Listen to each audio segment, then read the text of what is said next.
is the overall Bavarian Alpine theme. This is a unifying or dominant design style typically seen in the Bavarian Alpine region of Europe during the 15th and 17th centuries. This includes the use of Baroque, Rococo, Classical, or Bavarian folk art elements or graphics painted or produced in a manner which mimics these styles, and the use of colors that would have been available during the 15th centuries in Europe. The city has adopted approved colors by resolution, which can be found on the city's online document portal by searching approved Bavarian colors. And I'm going to show those to you in the next few slides. The Bavarian region itself includes an area of land in present-day Germany, which extends from the Bavarian forest along the Czech Republic border to Garmisch-Partenkirchen on the Austrian border, including the cities of Regensburg and Munich, then extending east along the Austrian border to Berchtesgaden and Passau, but not including the towns of the Tauber River, such as Nuremberg or Rotenburg.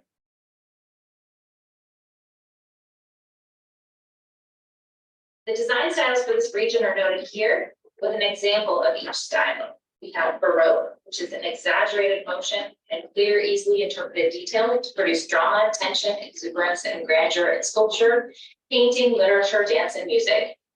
Rococo was developed as Baroque artists gave up their symmetry and became increasingly ornate, florid, and playful. This is described as a more lighthearted than Baroque design and maybe abstract and asymmetrical in decoration. We have Classical, which is a stylistic period of the art of ancient Greece.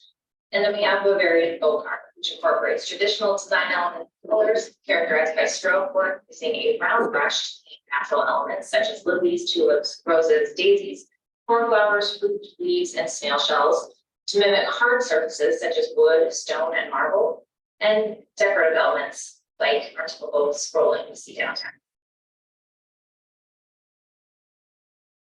So here are the approved colors by resolution. This list is intended to provide guidance to business owners and to simplify the pigments available and used, and the use of colors consistent with Bavarian theme. As you can see here, bright neon or fluorescent colors are not to be used. Metallic colors can sometimes be used minimally as accenting. But if you're looking for using a color not on this list, just reach out to the city and guide you in the right direction. All right, so now that we've gone through the background of the Old World Bavarian theme, we can now focus on the design elements specific to Leavenworth sign code. For a sign to be compliant with the theme, it needs to meet the following criteria. So number one, meet the size, location, and number requirements of LMC Chapter 1410, which is our sign code. The sign needs to use approved fonts. So we went over the lettering styles that are approved by resolution, and those are available on the website as well. Special approvals of fonts that are similar or maybe haven't been approved can be approved by the design review board by a specific motion and specific to a project. Staff is unable to approve of a similar font without going to the board. The use of Baroque, Rococo, Classical, or Bavarian folk art elements is necessary. This includes the shape of the sign, sign's border, or any other elements as determined by the city. And then the use of approved colors, which we just hit on the last slide. All right, so in the code, there are essentially 4 categories of signs. There are signs which are prohibited, signs where a permit is not required, although the signs must still meet the Old World Bavarian outfit theme. There's signs that are exempt from both the permit and the theme. And then we have those signs where a permit is required. These are our wall signs, projecting signs, freestanding signs that you see in town. So I'm going to start off with prohibited signs. On this page, you can see a few examples of signs that are prohibited in the city of Leavenworth. Examples such as logos, neon signs,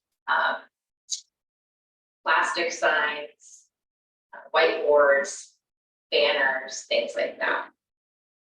So I'm just going to go briefly through the list of prohibited signs in the city. These are signs that don't comply with the Old World Bavarian outfit theme when required to. Logos, off-site signs, signs in the right-of-way, signs with moving parts, portable signs, pendants on a rope, balloons, streamers, our little balloon guy here, neon light, or neon in appearance signs, interior illuminated signs, unless they're set back 15 feet from the back window surface or on a back wall of the business. Signs with any flashing lights, bench, trailer, or vehicle signs, roof signs, billboards, dry erase boards. These tend to come out sometimes, and just note that dry erase boards, regardless of the color, if they're white or black, they're not permitted. And then plastic signs or signs that are plastic in appearance. I have a quick question about vehicle signs. Oh, this is So a they need to recording. that Sorry. don't require a permit, Sounds but good. still require compliance with the old world of very outline fee. Thank you. So I'm gonna start with exterior menu signs. You see these in town, are listed to two signs, the cumulative area of 6 square feet. Dry erase boards, as stated before, are prohibited. The menu sign must be on site, so not on a sidewalk or in a street. And they need to comply with the old world variant outline fee when located in commercial zones. Next are on-site portable signs. These signs are allowed during business hours or events only, so when the store is closed, the sign needs to go inside. They're limited to a maximum area of 4 square feet. There's only one sign allowed per lot or per driveway entrance. Dry erase boards, again, are prohibited, so make sure you're not using a dry erase board out there. Still need to comply with the old world Bavarian theme in the commercial zone, so that's an appropriate lettering style, appropriate colors, and the use of that Baroque, Rococo, or Bavarian folk art elements. The sign shall not block any required exits and needs to be located at street grade, so not on top of a railing, not with a table or anything. And then it needs to be placed on the property, not off-site or within the public right of way. Now, downtown on the 0 lot line development on Front Street, where you don't have anything, you are allowed to put your sign out as long as it's under the building eave and tucked in as close as it can be to the building. If it's sticking out too far, it causes a public safety hazard, and it never can be located in the road in the street right away. So if you're doing that, make sure you're pulling it back, nothing on the street, and tucked in as close as you can to the wall of the building. Temporary new or coming soon business signs. These are limited to 4 square feet. They need to be affixed to the interior surface of the window that is advertising activity. The sign still needs to comply with theme, so we're looking again, color, response, and decorative elements. And it needs to be removed no later than 60 days after initial posting. Temporary sale and special product announcement signs can be used as long as they're, again, securely affixed to the interior surface of a window. These still need to comply with the old world Bavarian outline theme, and they need to cover not more than 1/3 of the total window space of the area of the window signs. Incidental signs are those signs that inform the public of a property address, business hours, facilities, or services available. Examples of this would be your open and close sign, your business hour sign, that's stated for restroom signs. So when these are visible to the public, they shall not exceed a total of 2 square feet per business. They need to comply with the old world Bavarian outline theme when located in a commercial zone. And the only signs that can be made of a synthetic or plastic material are your open and close signs and your business hour signs. So all others need to be made of something other than a plastic or paper. Private warning signs. Those are intended to warn persons of a danger or a prohibited activity, such as no trespassing, no parking, no smoking. These signs are limited to 4 square feet, not more than 1 sign per hazard, and they need to comply with the old world Bavarian outline theme in the commercial zones. An example for downtown of a private warning sign might be no food or drink or no pets allowed.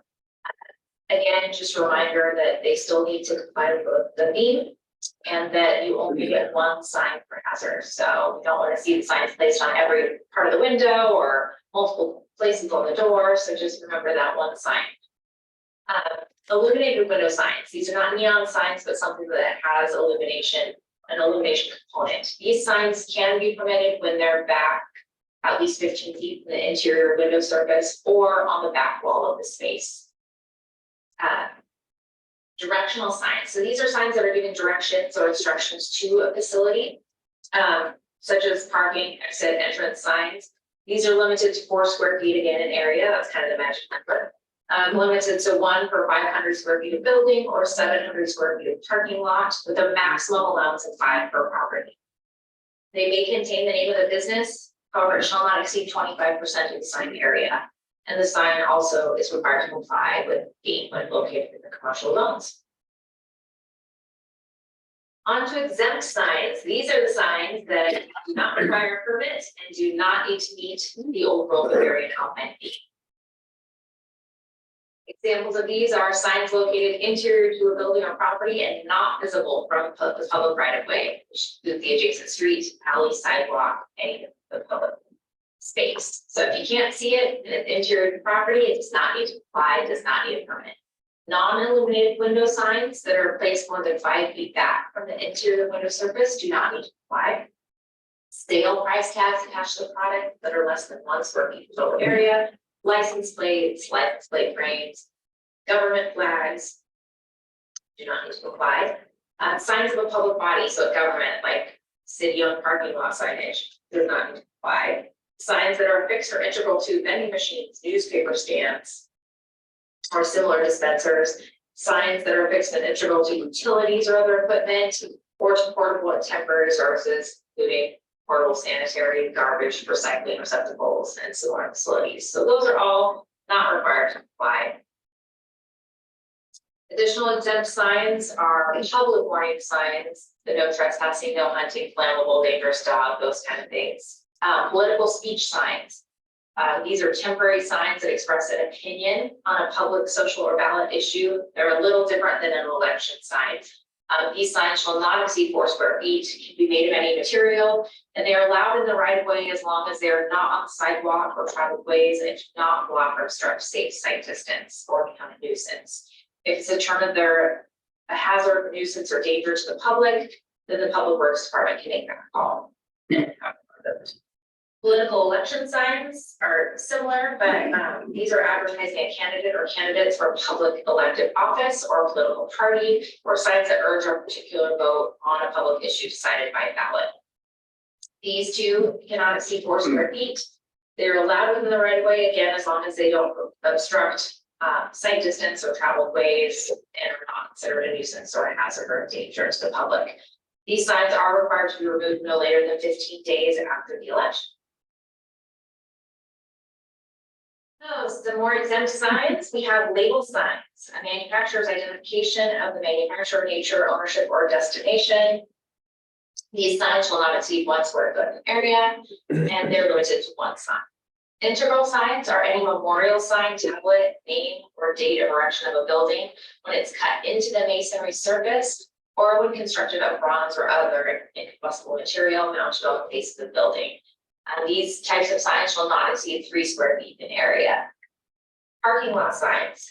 These are limited to 4 square feet in area, a maximum of 1 per 5 parking stalls. They need to comply with Chapter 4655 of the RCW, which talks about towing, and the state or state the rules for the parking lot. Construction signs are any sign giving the name or names of principal contractors, architects, lending institutions that are responsible for the construction going on that site. There's only 1 sign allowed per street frontage. So if you're on a corner lot, maximum 2. Sign area cannot exceed 32 square feet, and the sign needs to be removed within 30 days of completion or occupancy of the building, whichever comes first. Commemorative plaques are those that are engraved permanently affixed to or near the structure or object they are intending to commemorate, and these signs are not to exceed 3 square feet in area. All right, so lastly, we come to the signs that do require a permit. If a permit is required, this comes into the city and then is a public hearing with the design review board is held for consideration of the sign. Signs requiring permits include wall signs, projecting signs, and freestanding signs. So to start off, wall signs, these are any sign painted on or attached to and erected and confined within the limits of the outside wall of any building and supported by such wall or building and which displays only one advertising surface. Awning, canopy, and window signs are also considered wall signs for the purpose of this definition. So wall signs, number one, need to comply with the Old Growth Bavarian Alpine theme. They have a maximum cumulative area of 3% of the building face, and that's measured from the sidewalk to the building eave line. So you can have multiple signs on the front of the building as long as the cumulative area doesn't exceed 3% of that building face. Business listing signs when used, so these are rows or columns listing the businesses. These need to incorporate consistent lettering styles, and individual signs need to be uniform or consistent in size, shape, design. A business is allowed one directory sign per building as long as it's a maximum 2 square feet per business and a maximum 8 square feet overall area. A directory sign is a little different from a business listing sign, whereas the directory sign shows a diagram of the building. And the business listing sign is just listing the names of the tenants. Next are our projecting signs. These are any sign affixed to any building or wall and the leading edge of which extends beyond such building or wall. These shall be compliant with the Old World Bavarian Alpine theme. You're allowed one sign per business per building located in close proximity to the public entrance of the business. This needs to be the entrance used by the general public, and in close proximity, it's usually above the public entrance or near that public entrance. In no case shall more than one projecting sign be permitted for exterior building entrance unless connected together as part of a projecting business listing sign. An example is right here. We have 2 businesses utilizing a similar, not the exact same, but entrances that are in close proximity. So rather than have 2 signs, they put them together. Projecting signs on the highway have a maximum area of 50 square feet. If the sign is located not on a highway location, it has a maximum area of 5 square feet. And then the individual business for each individual business, and then not to extend more than 4 feet from the edge of the building. The height at the top of the sign cannot exceed 80% of the height of the building, so we don't want these up super high. They shall not be attached to a railing, a fence, or a deck support, or any similar structure. The exception is they can be hung from a balcony. The minimum clearance for these types of signs is 8 feet projecting over the rim. And lastly, we have freestanding signs. These are signs that are not attached to any building or similar type structure, but are securely and permanently attached to the ground. These types of signs shall comply with the Old World Bavarian Alpine theme. Buildings that are located more than 10 on the front or side property line are allowed to have one single freestanding sign. Freestanding signs shall not project over the right of way. They need to be entirely on the subject property. On the highway, they are allowed to be a maximum 50 square feet in area and 15 feet in height. For non-highway locations, freestanding signs are allowed to be 32 square feet in area and 12 feet in height. Buildings that are allowed to have a freestanding sign may also have a projecting sign as long as it's compliant with the code. And a freestanding sign may be a business listing sign, which I have an example here, where it has multiple businesses. Business listing signs shall incorporate consistent lettering styles, and individual signs comprising a business listing sign shall be uniform or consistent in size, shape, and design. So this is a great example of that. And finally, what are your next steps? As a business owner, take a look at what you have, review your existing signs, and do they comply? If you're unsure if your signs comply, ask the city. We're here to help you. If your signs don't comply, remove them and replace them with something that can comply. And then lastly, if you do need a permit, we're here to help you through that process, and you can actually apply online. And when you apply, you need to apply at least 2 weeks before a public hearing with the design review board, and ultimately the decision rests with them. If you have any questions, though, we are here to guide you through that process. So I want to thank you for taking the time to listen to this presentation. If you have So as you can see, there's a ton of information about signs and a ton of regulations, but also a lot of opportunities for people to have signage. And I think the signage as a whole really says a lot about our community as you walk through it and you look at the buildings. I don't know if you've taken the time to do that, but I would encourage you to do that. We really do have unique hangers for signs, and the signs themselves are beautifully done. It just represents a very high-end feel for our tourists to come and look at those signs. In contrast, we have the sandwich boards that are popping up. And so Amy has added to your packet a list, pages of pictures of compliant signs, non-compliant sandwich boards. Sometimes we've been asking people to comply and they have complied. Other times they've only complied temporarily until they think we're not looking again. And there've been a few cases where they've actually put out more egregious signs. So with that, I'll turn it over to Amy. So good evening, my name is Amy McCoy and I'm the permit technician for our city.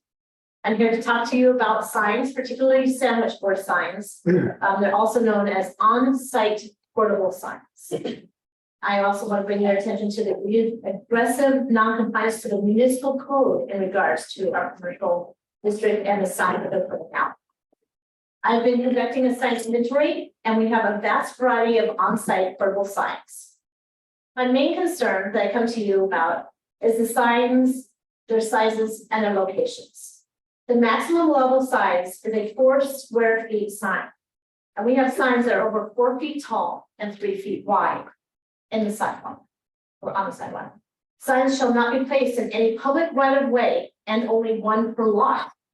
Yet many are set in the public right of way, impeding a consistent flow of pedestrian traffic when our visitor volume is at the highest. It provides barriers for mobility impaired visitors and disallows our walking tours to actually utilize the sidewalk areas, forcing them to be in the busy street areas, including 8th Street. I've seen people trip, dogs mark their territory repetitively on signs, and gum to be deposited on the signs. I've included an example. The DRB has voiced that they would prefer the visitors be looking at the signs that are individually crafted for each business rather than looking down at the sandwich boards. The chamber has discussed the issue with our staff and supports the enforcement of on-site portable signage to be held to the current written Leavenworth Municipal Code. I have summarized the code. I also have it with me if you want me to read it to you, but in summary, signs must be temporary. They shall not exceed 4 square feet total. Only one sign per parcel. No dry erase boards. Must be an old world Bavarian alpine theme. Shall not block exits. Must be at street level, not elevated, and not within the public right of way. The staff recommends that signs be brought into compliance and to meet the Leavenworth Municipal Code. My presentation tonight to you is to keep you informed as we move forward with our code compliance and start enforcing the code on signs that are on-site portable. Thank you for your time. If you have any questions, let me know. Yeah, has the businesses as a collective had a chance to weigh in on these regulations, or were they just made up by the design review board? They're actually in the Leavenworth Municipal Code, their ordinance. Right. We can look it up for you. Where'd they come from? Like, was there a collective vote? Was there? Yeah. Where did we gather the information? Okay, so, They did. and how long ago was that? Well, Nate Peak did the sign code when Right. he was here, so maybe 10 or 15 years ago would be my guess. But to answer your question, yes, I've actually been talking to the business owners as I'm conducting my inventory. They come out, ask questions about what Good. I'm doing. I've reiterated the code. And they all know that I was coming before you tonight to discuss the code and to see what enforcement steps will be taken based on discussion with you. Yeah, I mean, before enforcement takes place, I'd like to see, it sounds like it's due for a revision. It's 15 years, you said? Well, in some ways, that's what we wanted to make the city council aware. If a majority of the city council feels like the code's outdated, one per building. Yeah. Our staff recommendation and the chamber's recommendation is to stick with the one per building. Sure. And we want you to have the heads up on this before it goes out and also an opportunity to talk about it like Marco is here, Yeah. so. I appreciate the comprehensiveness of the entire code. I think you guys have done a great job addressing all the issues, maintaining the overall Bavarian Alpine theme. And it's very detailed. I'm very impressed with that. It's due diligence. But it looks to me like it's pretty strict. And I'd like to hear if the businesses as a whole in the community have anything to say about that before we move forward, because that's whom I represent. Most of the feedback is that they are, depending on where they're at. So on the left side of Front Street. Yeah. They're not partial to the signs. There's a few businesses that want to keep multiple signs because they feel it makes them stand out. Sure. Particularly the winery tasting rooms, because there's so many. Yeah. Others on Front Street feel a competition, and so they have the signs out. A lot of them, if you walk downtown, have friendly messages, have a sunny day. Happy Father's Day was a prevalent one. We have seen Bigfoot, that's a message. They just want to bring attention to their stores. Sure. However, they're more of a hindrance. People are not looking at the signs when I've observed. Okay.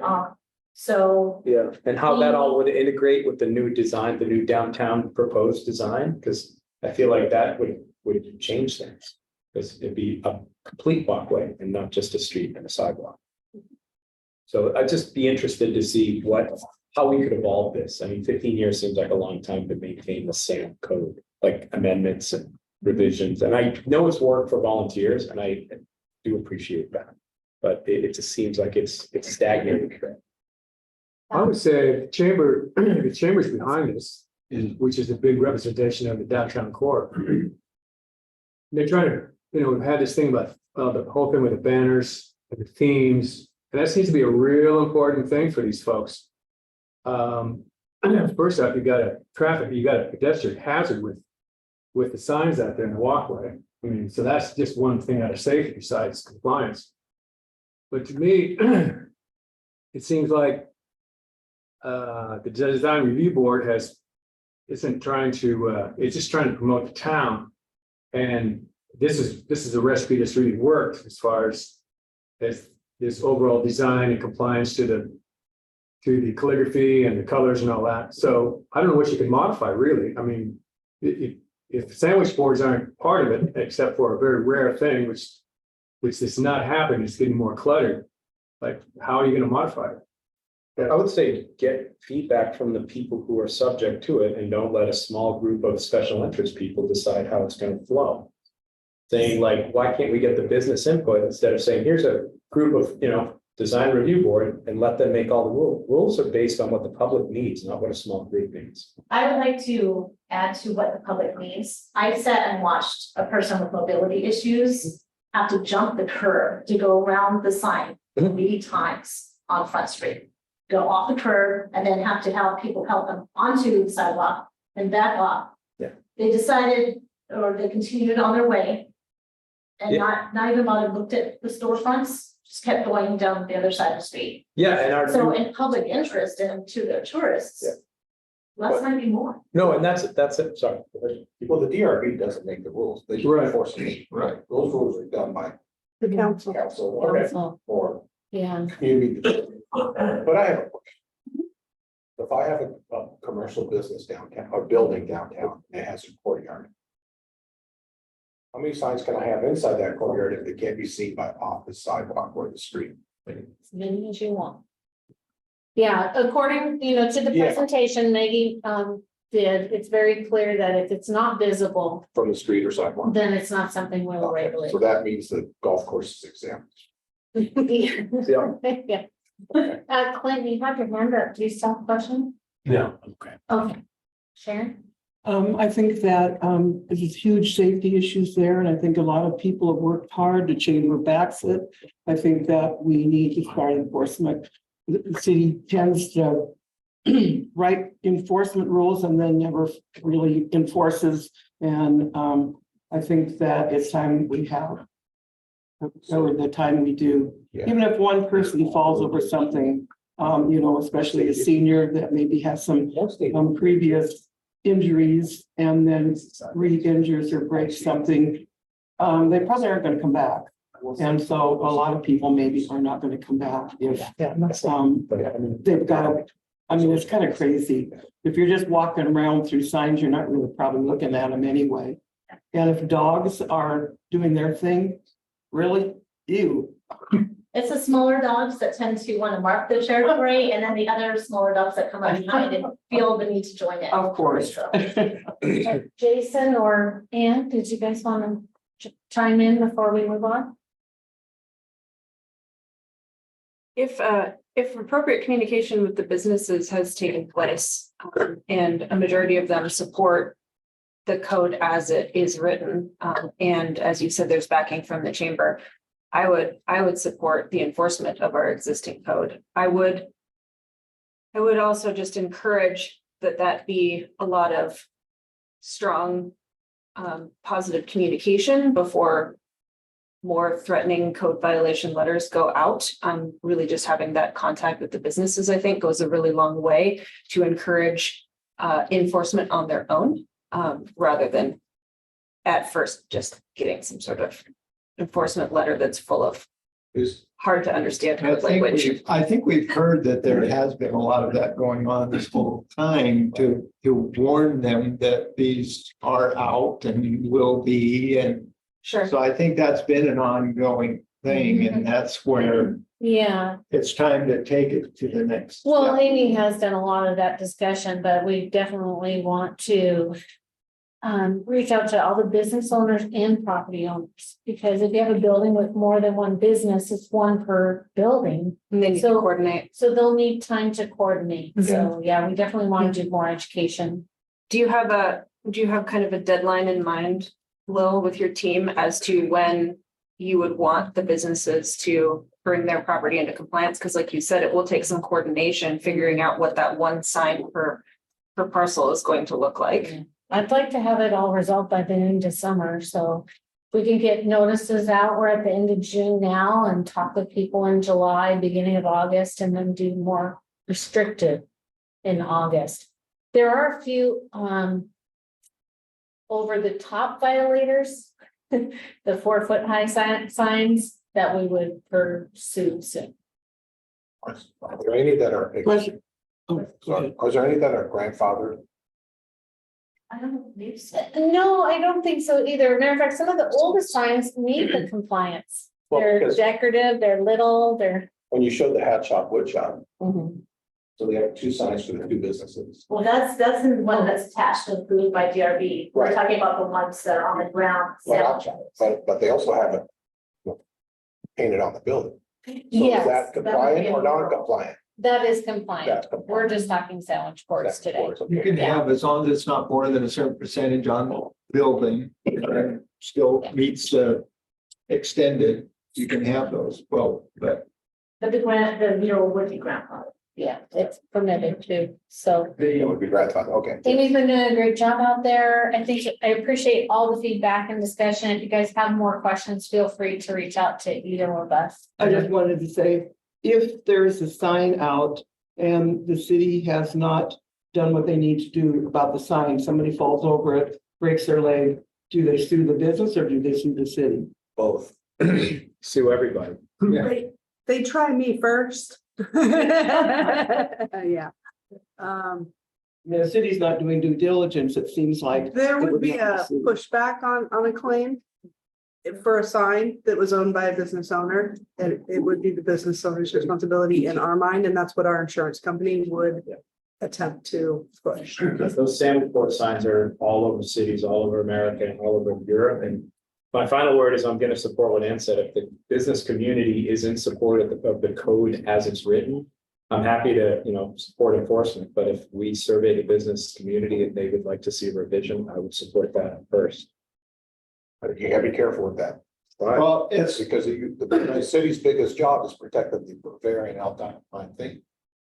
Well, and I think in signage consistency is really key, and we really need to make that a priority because there's been something that's been established for 15 plus years, and Yeah. No, there's an I agree. expectation at the businesses of what is and isn't allowed. No, I agree. I wouldn't just raise our hands. And I would Well, remind because you they that we want- went to Superior Court to fight our right to have these signs, Federal and we courts. won federal court, you're right, Yeah, Supreme Court. federal court. But like the Constitution, I would expect it to evolve with the needs of the people. Why do we have 29 amendments? But here's the thing, it's the collective need that gets decided in a group. If you go to an individual, they'll say, I want all my signs to be able to be out. If I've got 3, I want all 3 of them. That's what I'm asking You for, know, Carl. is a Well, but collective I'm need. just saying that an individual is gonna want to promote their own and will do it to whatever extent is allowed. But, and I agree with that. But what I'm saying is then you collectively decide there's gotta be a limit. Right, and I would like to hear it from the collective, because I don't see any of that data. But they don't get to make the rules. They should, it's a So democracy. if I had No, it's a taken, republic. Marco, if I had written down every comment and conversation I had with all the business owners, all 53. Yeah. That would be sufficient for you? I just would, I mean, again, to belabor the point, I'd like to just see more people in the conversation, like even the community. I'd like to hear what the voters have to say down. In the resident area, say, do they care about sandwich boards? Just get more feedback. In other words, let's not do this in a vacuum.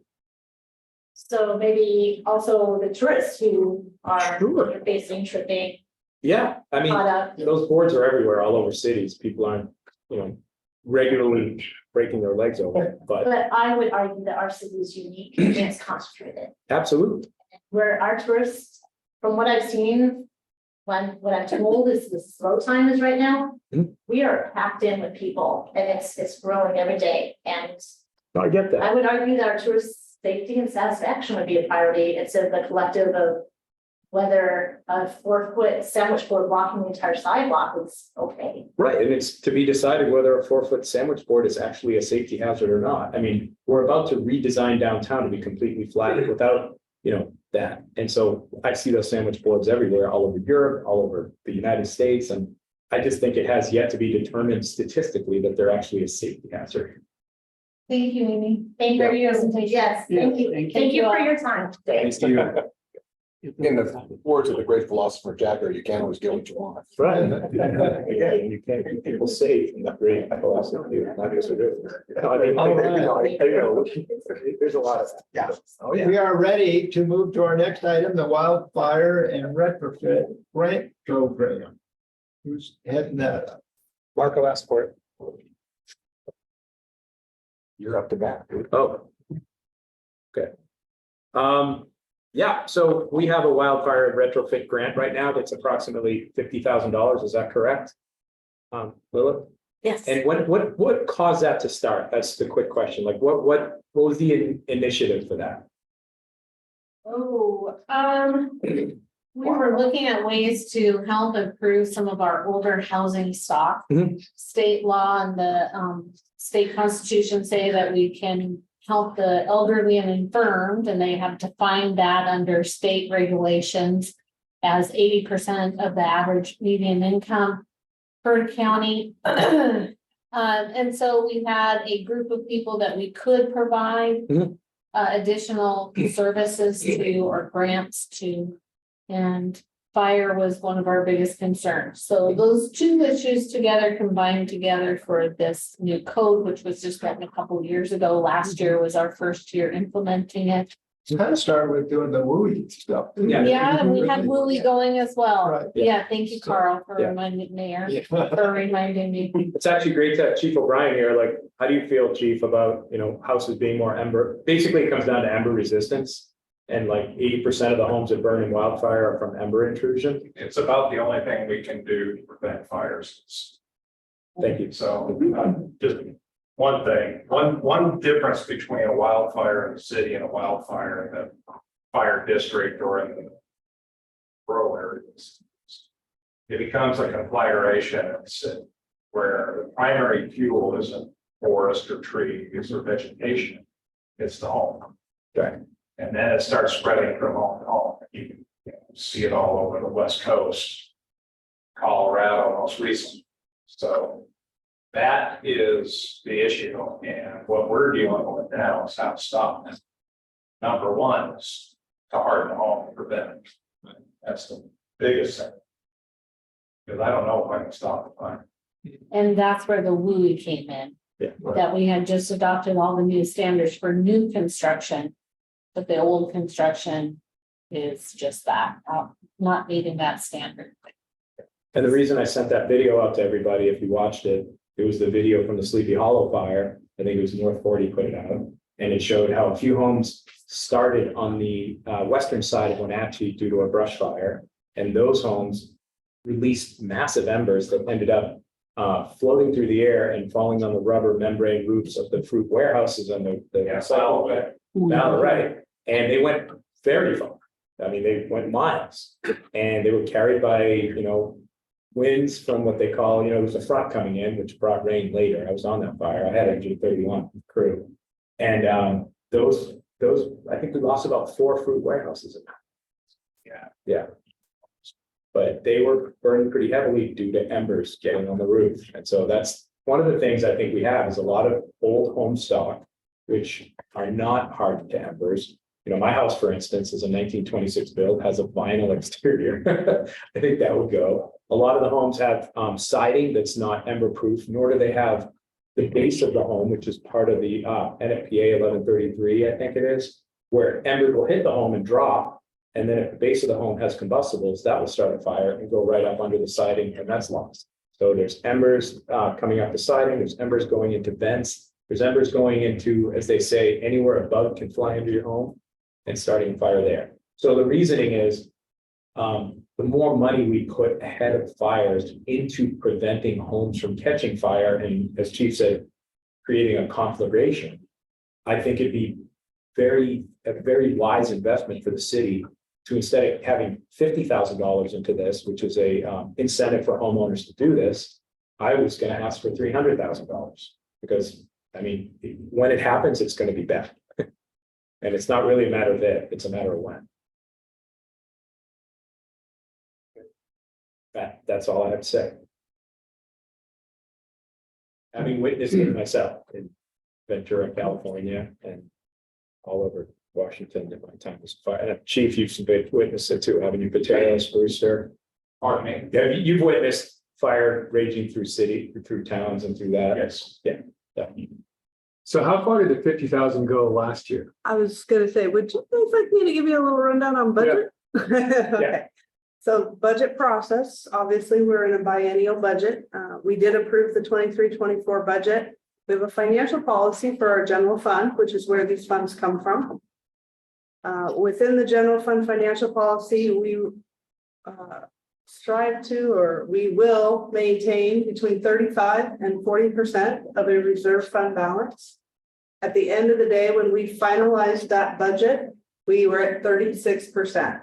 And 1% is not an additional $250,000. It's probably about $20,000. So bottom line, from a budget perspective, you budgeted everything you can spend in your general fund over the course of this biennium. As far as the 50K, I believe she spent almost all of it last year. Last year was only. Did you use some of it somewhere else? I couldn't, okay. Yeah, as I I'm not sure recall, about we that. used some of it somewhere else, but because it was part of a larger bucket of money. But in any case, we had about 30K last year. We did 2 homes, siding on one home and roof siding on the other. So Do we have an idea of how many homes need it? Have we ever done an assessment? no, we haven't done an assessment. Okay. I know the fire district has been through the neighborhoods looking at homes that were higher risk, and they also do their own assessment when the property owner asks them. Yeah. Inside the city limits, so they have a lot more data on existing houses out there, but.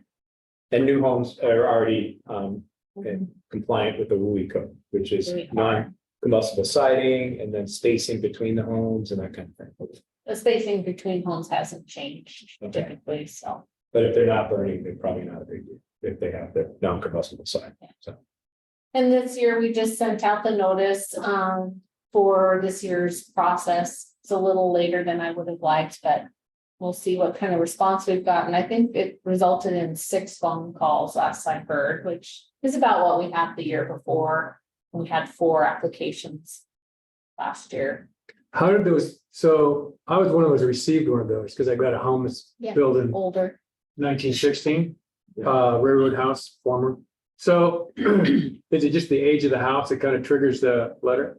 It does, and I tried to see that they're owner occupied. Mhm. So Yeah. I tried to sort through all of the addresses and pick out ones that were not owner occupied. Yeah, I would certainly think it'd be well for us to at least, I don't know, move that, if it can, move it up to at least 100,000. I just think there's lots of homes out there that need hardening. You look at, there's lots of homes like mine at 1920s. I've got the metal roof, I've got, I'm having it assessed, but I still know that it's vulnerable. It's got cedar siding, so. It's that wood pile that you have. And there's a wood pile in the driveway, right? It kind of comes down to how much a property owner wants to do, and we're only in our second year, so we're still getting a feel about what people want to do for a grant. And how many people actually meet the standard, the income standard. So, I mean, my recommendation would be let it go another year or two without making a change, do it with the next biennium maybe. We also need to think about how much staff time it takes to manage the program. So that's gonna add up with the other activities we've got going, but. So be mindful of those things. 300,000, it's almost a full-time person at that point. Oh, Really, for management. for a couple of months of the year. Okay, To get maybe it some of through. that could go towards. It's not full-time all 12 months. Right. Don't get that impression, but during the process, it can take a bit of time. I just had a young man come up from the fire department to go through and assess the outside of my house. The Very free valuable assessment. information. He was very good at what he was doing and checked really well, explained anything I had questions about. And it was well worth having him come out. Yeah, Can't think of his name right now, but I know a lot of people have taken advantage of that program. It's highly recommended. Right, I mean, but it's expensive to do the work, and if you have an acre or over, the DNR offers you cost share money to reduce fuels. But I mean, the very first thing I think is to address the home, and the immediate base of the home is critical. So I don't know, then Chief Nail was helping us last year, right? He was involved in the assessment process. Yes, we do ask the fire district to help us look at the homes and assess and rate. So it was our building official and Chief Nell, and they gave me feedback, and then I made the decision on which ones. I shared with the city council in their packets what had come in and which ones we had chosen, just as first time through, here's an educational process. One of the things we've talked about at the staff level is putting in another caveat into the code if we're going to give money to ensure that that home is retained at that low income housing level for a certain period of time. If they do improvements and turn around and sell it, then maybe there might be a time frame at which they pay the city back the grant. As opposed to living in there through the life of the improvements. But the value of the grant, making the home more fire resistant, hardened to embers, is there, whether they sell it or not. And I understand that we don't want to become their I would say their profit margin. I get that.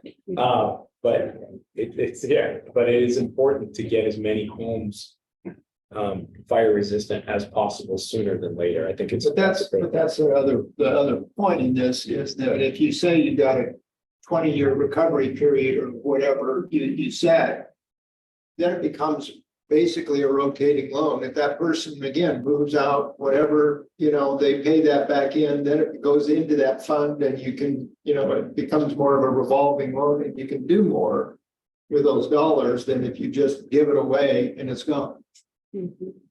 Well, it's an investment in protecting our town. But you can do both. That's my point. You can protect it and still recapture it if it's sold. If it's sold. And then you can reuse it. Yeah, I agree with that. I could support that, Carl. So lots of components here with the program. Yeah. Is it possible we could at least make a gesture out to 100,000? Would that really bog us down as far as processing $100,000 of improvements for prevention? I'd like to see what we get this year. That's what I was gonna recommend, Yeah. is let's see who applies Yeah. and see how much we Yeah. receive in applications. Okay, You know, And we could consider an increase. yeah, what I did last year was we had the 30, so I took the 2 projects that were add up to the closest that were recommended. And I added a 10%, so they had some cost overruns and I, provided some flexibility for them and then they did the work and submitted the receipts with it from their consultants or contractors and got the work done. It would be interesting this year to see how much comes in, if it's more than last year, as people have been thinking about it over the course of a year and maybe considering it. If we get a large influx, then I certainly could come back to the city council and say, here are the recommendations, would you be in favor of increasing it? yeah, And do we have rollover in case, it's not all used? That's, Well, that's part of the budgeting process. Yeah. So a biennium in the first year of the biennium, if there are project line items that don't get fully expended, I move that, I roll it to the second half of the biennium. Okay, And then when we're building the next biennium, I do a lot of math and calculations to figure out where we at, what do I think we're gonna be at? And then that's what helps me build your future budget. yeah, and full disclosure, I applied for my home, so it's a big home, it's got a lot of vinyl. And I'm kind of worried about it, it's a big cost to cover the party board, so. Yeah, I think it's a great opportunity.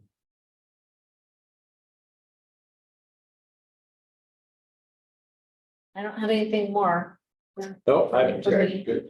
I'm appealing to council to, if it comes back with a higher need than we have money for, that's when I would appeal to council to increase the budget. When's the deadline for applications? Well, I just sent out the letters and it doesn't really have a specific deadline in our code. Mhm. So people can apply at any point, but I'd like to redo a review in the next 6 to 8 weeks.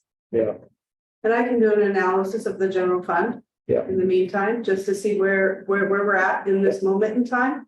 To see if we can, because We I'm need, bringing you a budget amendment. At your next meeting.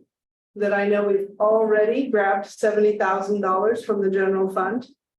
On top of the fact that we were already at the bottom end of our financial policy reserve. sure.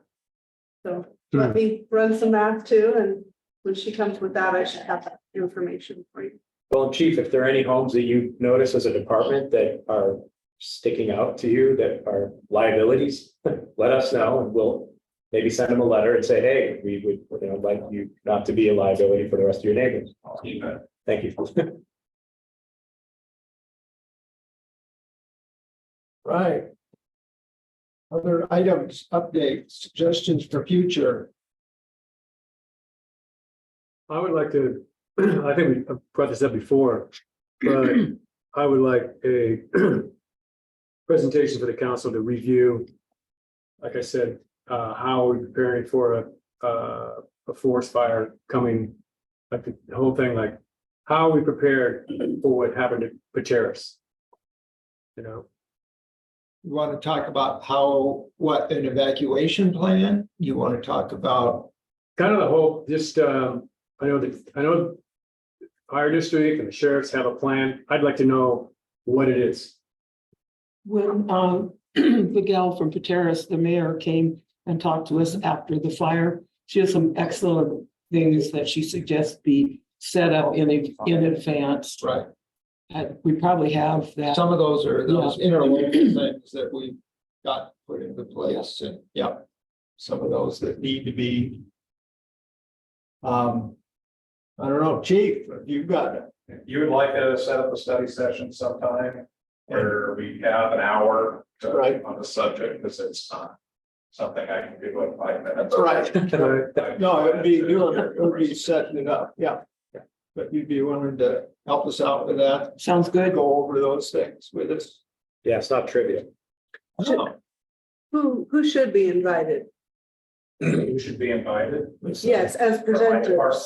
Yeah. Well, obviously your fire district, but should we also be considering Chelan County Emergency Management? Yeah, emergency management, so they write the evacuation plans, Mhm. Sheriff's Office. Been heard from us. could we make it a round table or a sit down kind of a thing that's not at a council meeting, or is that against the law? You could do a special meeting on this and do Like a Now workshop? you held special sessions at the fire district. yeah, right. Yeah, that's definitely possible if you want to just focus on that, have that one meeting, so you're not distracted with a bunch of other stuff. Well, it's Forest Service there too, right? Yes, DNR. I just think it'd be real valuable for a view of that. I just think it's been a while. Every summer you get closer to that. And I just think have that, even if we don't get a big turnout, we could certainly advertise it, but I went to the one at Snowy Island. Yeah, we should have had a packed house. We had 50 or 60 people there. But I still think it's worth the time and effort to bring that consciousness to the council and anybody else who wants to show up. I think that's really valuable. You can do that. Anything else? I was gonna say, like those climate change meetings that would go to. And they've got, as a group, and you break into smaller groups. And I think a lot gets accomplished in that. It's time consuming because it takes time to do it. But I think it's very valuable. I think we're in a scary place here, trying to get in or out, or with, 5,000 of our closest, visitor friends. 5,000 of our closest. Yeah. They'll be the first to go. They will. No, that's a good one. Other items? Yeah, Matt, I could reach out to Matt Kennedy. He's the one from the US Forest Service that organized the exercise, the mock jumpstick fire that we just did over at, is that District 1? Was that where that one was held? It was held at District 1. Yeah. And I learned a heck of a lot. And we were there for, I think, 4 hours. And I was amazed at how, this is going to be in my update, but I was amazed at how prepared they are, all these agencies already are. And the technology that they have to track fire and to try to forecast the growth. So the spread. It was very enlightening to me. And the number of agencies that would be involved, that will be involved when it happens, was eye-opening to me. Yeah, it is a complicated issue. Not just one person commanding a fire, similar to how a structure fire handle impacts so many people at the same time. Yep. If you're not directly impacted by the fire, traffic conditions change, power could be disrupted, the smoke, health issues. So it'd be quite complex. Yeah. I had the opportunity while Joel was out on sabbatical, I believe it was. Anyway, it was an opportunity for me to be able to step in and go out when we had some major fires out the Icicle and up Highway 2 Tumwater area. And they were staging here in our town out by the fish hatchery. And just going out there on a daily basis and getting their reports and seeing all the coordination and all the different teams, because they are just constantly rotating people who need to sleep and eat and rest. And it's a phenomenal process of how they handle forest fires. Pretty cool. Yeah, I had drove a school van with a crew out of initial attack crew out of California in those fires. And I always thought there was like a little meadow and you drove the firefighters up there and dropped them off and you went home and they ate and did whatever and fought the fire. And then you went and picked them up. I didn't realize what all it entailed, but there's a lot of learning. There's a lot of learning there. Yeah, I do agree. This is probably a larger topic than just a study session item. Right. Yeah. It should probably be its own A special meeting. The question is, when do you want to do it? I can reach out to Matt Kennedy. He's the one who organized the Chumstick one. Yeah, we're about to approach fire season. If we're, It's gonna get harder from here on. Yeah. Right, to get people. Right, I get that. So this might be something. all this rain has kind of delayed our situation, but yeah. I would just say as soon as The we reason can. Mike's not here is because he's down on a fire on Atchee streets. Oh, yeah. Is it a structure fire? No, it's a grass fire. Yeah. So, There, but hosted. got evacuated to. Yeah, rain can help, but the lightning strike. No. not. Feels moisture. Okay. We'll see. I guess we can start with some of the key people and then see when they're available. And then we might be writing that, to get it done versus us trying to set it. Then we could schedule it, and then a fire could happen, and Then we would lose it all. Yeah. Right, we'd live it, instead of study it. Oh, even, I mean, I'm Retreat. sure even if something happened over in like Wenatchee, like it did last year, the people that we were in the room with 2 weeks ago are gonna be out of pocket, they're gonna be. Right. Right. Yeah, it'd be important to be proactive about this issue. Right. I'm not hearing anything, so I'm gonna say we're gonna have a little bit of a break. You got something? We are gonna amend what's in your packet, Oh, the agenda. the future list. Yeah. We're gonna move the communications policy out one more. And instead, we're gonna be popping in the PRSA feasibility study update for you. So Andrea sent you all a link this week, just this week. That Yesterday. Yes. if you haven't checked your email, that's okay, because you have a few weeks to watch it. Okay. It's an hour and a half long Zoom presentation that was done with NAC, the consultants, and the PRSA board to give them the status of their results, where they're at, and a scenario of what a $18+ million pool looks like from an operational and construction standpoint. I haven't, obviously I haven't seen that video. I do remember there was an option at the retreat that was floated. Selby mentioned it, just kind of about a lower cost version that. Oh, would I be- came up with that on the spot. Right.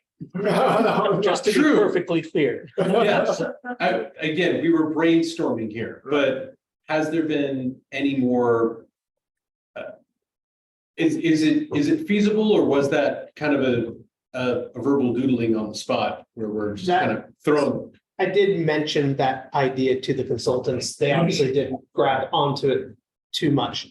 So what I said at the retreat, for those who weren't here, when you look at the budget for the aquatic center, which ranges from 18 to $25 million, there's one budget item that was consistent, and that's $3.5 million to rebuild the pool itself. No building, just the pool itself. And then we were talking about, well, there are pools here at hotels where people can swim outdoors in the wintertime. Because they're heated. So you Post Hotel, Bavarian Lodge are two of them. When I ran it out flagpole with NAC, it was from a municipal pool standpoint, an outdoor pool would be problematic from a lifeguarding standpoint. Are we gonna be paying lifeguards to sit out in 10-degree weather? Because you can't have a municipal pool without active lifeguards. So thinking about that, like, I don't know if it's realistic. Sure. So I was thinking, again, that was a brainstorming idea that came out of my mouth. It's a wonderful idea. It's good to be creative and look for alternative solutions. Right. Nothing wrong with that. Making a rescue in my box.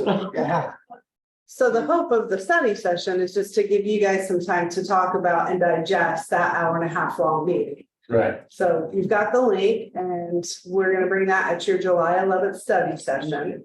And I'll mention it in the agenda items when I put in the little write-up that I'm gonna put in, but that we want you to have some time to watch it, and then we can talk a little bit more about it. I will just say this before I loosen my death grip upon that idea that I loved so much. If we're talking about a cost factor of 5 between the outdoor idea and the Taj Mahal idea, we can make a Taj Mahal of a lifeguard, a heated covered lifeguard spots there. There are ways where we could still save a lot of money and look at that. So anyway, Good my point. inability to let the dream die. Conditioning tractors now, so. And I think one of the reasons that I brought that up is when the consultants first came and assessed the condition of the existing pool, we were given you've got about 6 years. Right. analysis. So thinking about that, looking at that budget, whether or not an indoor facility moves forward. If we want to retain an outdoor pool, we have to start thinking that it's going to cost us 3 to 5 million just to replace what we have. Thank you. And then some of these, again, if there are items that this just shows the immediately upcoming ones. So just so that you know, there are some other things scheduled down the line that we just don't show them all. We've got the port will be coming in August. And then the farmer's market will be coming on July 25th to talk about potential future locations. So there are other things that, but this is just to give you what we've got projected for the next one. Well, this is all pursuant to the 2021 recreation needs assessment regarding pool. The community said they wanted an indoor pool. So we're just giving them, well, we're doing our due diligence and. Yep, right, Feasibility is step one. Yeah, absolutely. We gotta do the steps. right. Well, more on that to come. So we've still got 20 minutes. Has anybody else got anything they wanna? We do updates. We got. Yeah. 10 we could minutes. shave some time off at the 10 end. minutes, we need a break. Oh, yeah, yeah, we need a break. This, I was just gonna check, this is the one that Andrea sent out, the PRSA special meeting recording, is that what we're taking a look at? Okay. Yeah. That was the meeting we had with NAC where they described the budget. There's a lot of good documentation in there about money. They raised their projected visitor users. They were at 3%. They jumped it to 5%. They also gave an update on the pool survey. So they reported on the survey. So that'll save some time at an open meeting if you guys can all just watch that. Okay. Because otherwise I was gonna give an update I was gonna present the survey results, but it's been presented on that video. That's well presented. It's easy to understand. I get that. I think there's a few things we brought up that would have been helpful to find out, where people live, what they. Who was answering what? They had that hidden data, remember, about the demographic of who was answering what. That wasn't actually in the bar graphs. That wasn't what It actually. was like what, where people lived and Okay. what their demographic was in terms of, which would help guide their answer.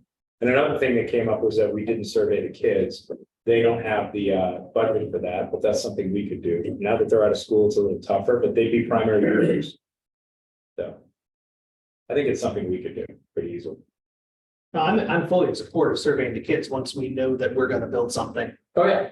And then they can help us figure out exactly what amenities are gonna be put in. I think But this is a larger, can we even afford to make this dream a reality before we start getting their hopes up? yeah, there's a lot of car washes to pay for that. Yeah, there's a lot of. No, I totally hear you. They're not involved in the fundraising. They're more involved in Right. what features do we want? And that was more my ask is to, hey, just as a projection. If, what are all these features that our primary users would want? So it might help us more in the design guidance. That's all.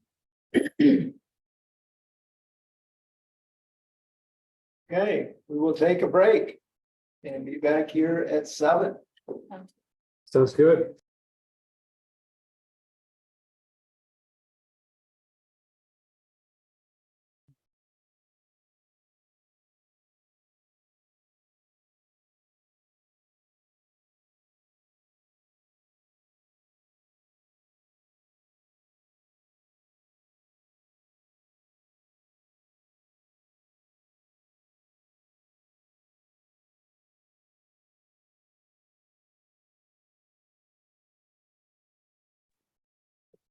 Hey, everybody, this is Jason. I'm here, but I'm in the middle of something. Can you hear me?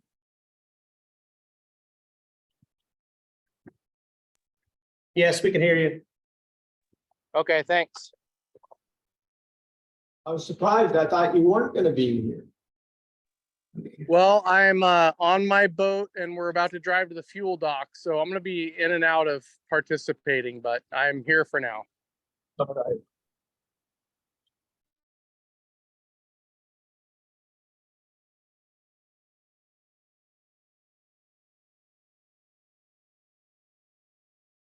Okay, it's 7 o'clock and we're all here, so I will call the meeting to order for the Leavenworth City Council for June 27. Please stand for the flag salute. You want to start us? I pledge allegiance To the flag of the United States of America and to the republic for which it stands, one nation, under God, indivisible, with liberty and justice for all. Right, roll call. To the Republic. Cookie in my mouth. Sharon Waters. Clint Strand. Ann Hesberg. Zeke Reister. Marco Aurelio. Tibor Lack. Jason Lundgren. All right, we've got everybody here right now.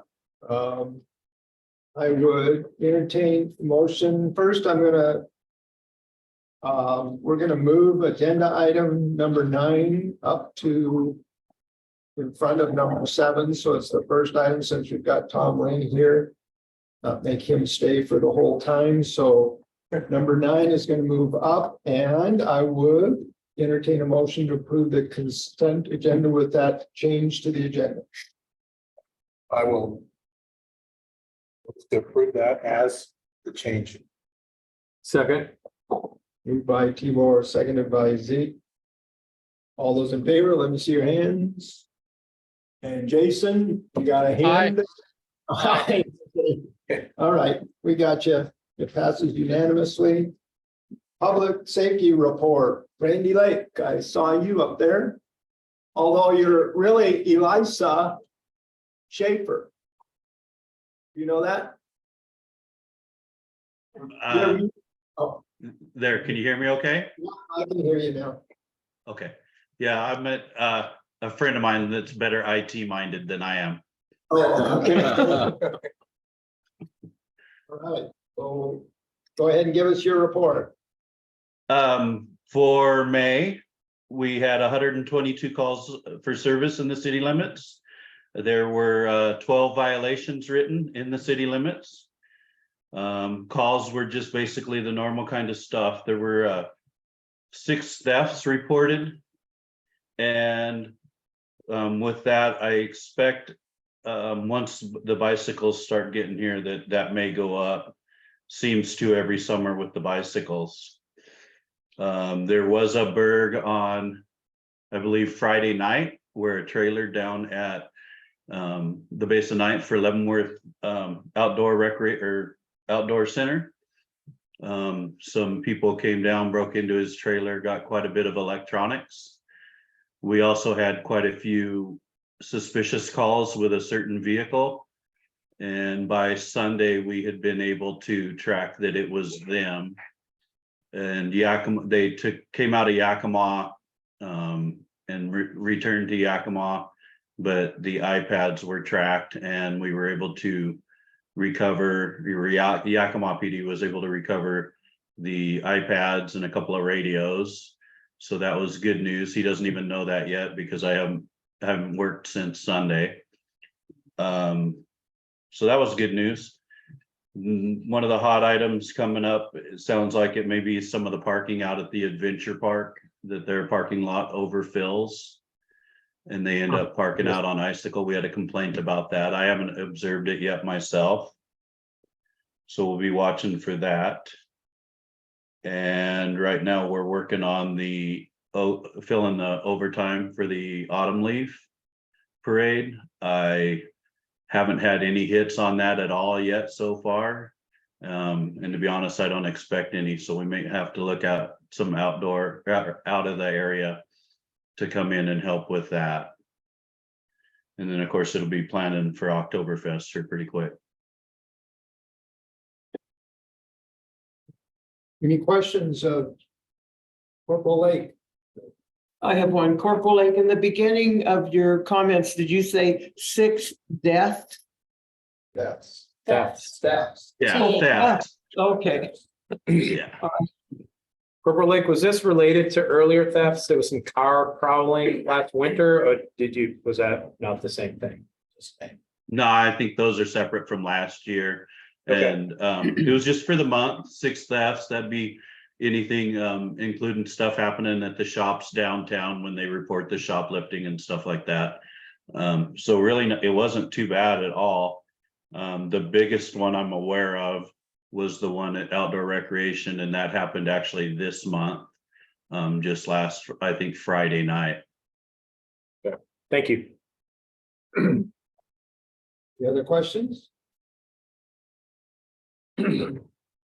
All right. Mayor, Oh, I'd just like to let the city council know that the Venture Park folks have reached out to me about parking, about annexing the property that they have a purchase order on to the south, which was gonna be overflow parking for them, or working with the county on getting a standalone parking permit there. So that was always in the plans, but they've already reached out to me about what steps are required to get those things done. Have they checked into maybe getting people to park at Icicle and walking at the Icicle lot, number 6? What's that, is that called? Glacier, sorry. Or, getting a shuttle or something like that, because that would make a lot of sense. They've reached out to me. I haven't talked with them yet. Okay, I just thought those I would be have some a viable, call scheduled for Thursday. yeah, it'd be some viable solutions I there. just wanted you to know, we're kind of trying to head it off. Yeah, because I saw they made a crosswalk and then, so they get people to walk down. The sidewalk ends on Icicle on that side, so they're walking in the bike lane. And that's fine. I just wanted to make note of that. Thank you. Is the county gonna install the no parking signs? They're waiting on council action or their board action, excuse me. Okay. Thank you. So Lilith, the Adventure Park company itself reached out to you, is that what you said? Okay. They do. They're trying to be proactive. Yeah. They're They're required to install the no parking zones, but only after the county commissioners approve. So that's- Okay, process thing. Is that the DOT lot? They're wanting to park there? no. Marco's talking about the DOT lot as a potential place for people to park. Yes, what? Auxiliary. They're talking about their own Oh, they're Potential all out expansion. there, okay. expansion of their It's park. probably a 5-minute walk from the DOT lot to their facility, so it makes sense. All right. Okay. No other questions? Thank you, Corporal Lake. You bet. Thank you very much. Thank you. You. And we heard earlier that our fire district rep, Mike Smith, is fighting a fire, so we won't have him tonight. So we'll move on to comments from the public on items not on the agenda. Somebody want to unmute themselves and make comments on something that's not on the agenda? Not see any currently. So we will move on then. Move on and we'll start with number 9 to discuss the car wash property discussion. Well, do you want to summarize that or? Sure, thank you so much. So, Mr. Lynn, who's here with us tonight, offered to discuss the possibility of swapping property. So it would be a land swap between the car wash property he currently owns and the city pool. As noted, we make sure it is under cap. Well, I had a write-up on it, so. Any case, the write-up basically showed the properties, talked about the ownership and the sizes of the lot. They're different size lots, they'll be evaluated differently if you wanted to move this forward. There would probably be some discussion and negotiations about values, because we can't do any gifting, obviously. We want to make sure that we're getting a fair swap. But Mr. Lynn's proposal is to use the pool property to build a pool that would then be leased back by the city for use at the same rate or similar rate to which we currently pay to maintain the pool and its operations. So that would be an annual payment to lease back the pool that would then be a private pool open to the public and covered.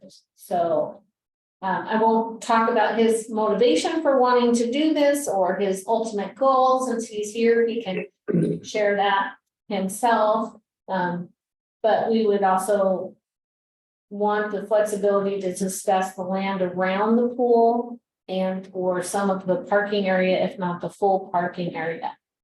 So there's things that we'd like to talk about only if the city council gives staff direction to have those conversations. And that's why we're bringing it to your attention today. Do you want us to have these discussions and then fine tune a few things and bring it back to you for your consideration, probably more than one time? Right. So that's the goal of this discussion and this time frame, because it's a land swap, it's not an open market purchase, it's not subject to the Executive session. executive section. So, Tom, do you want to share your motivation? Well, and just if I could just Mhm.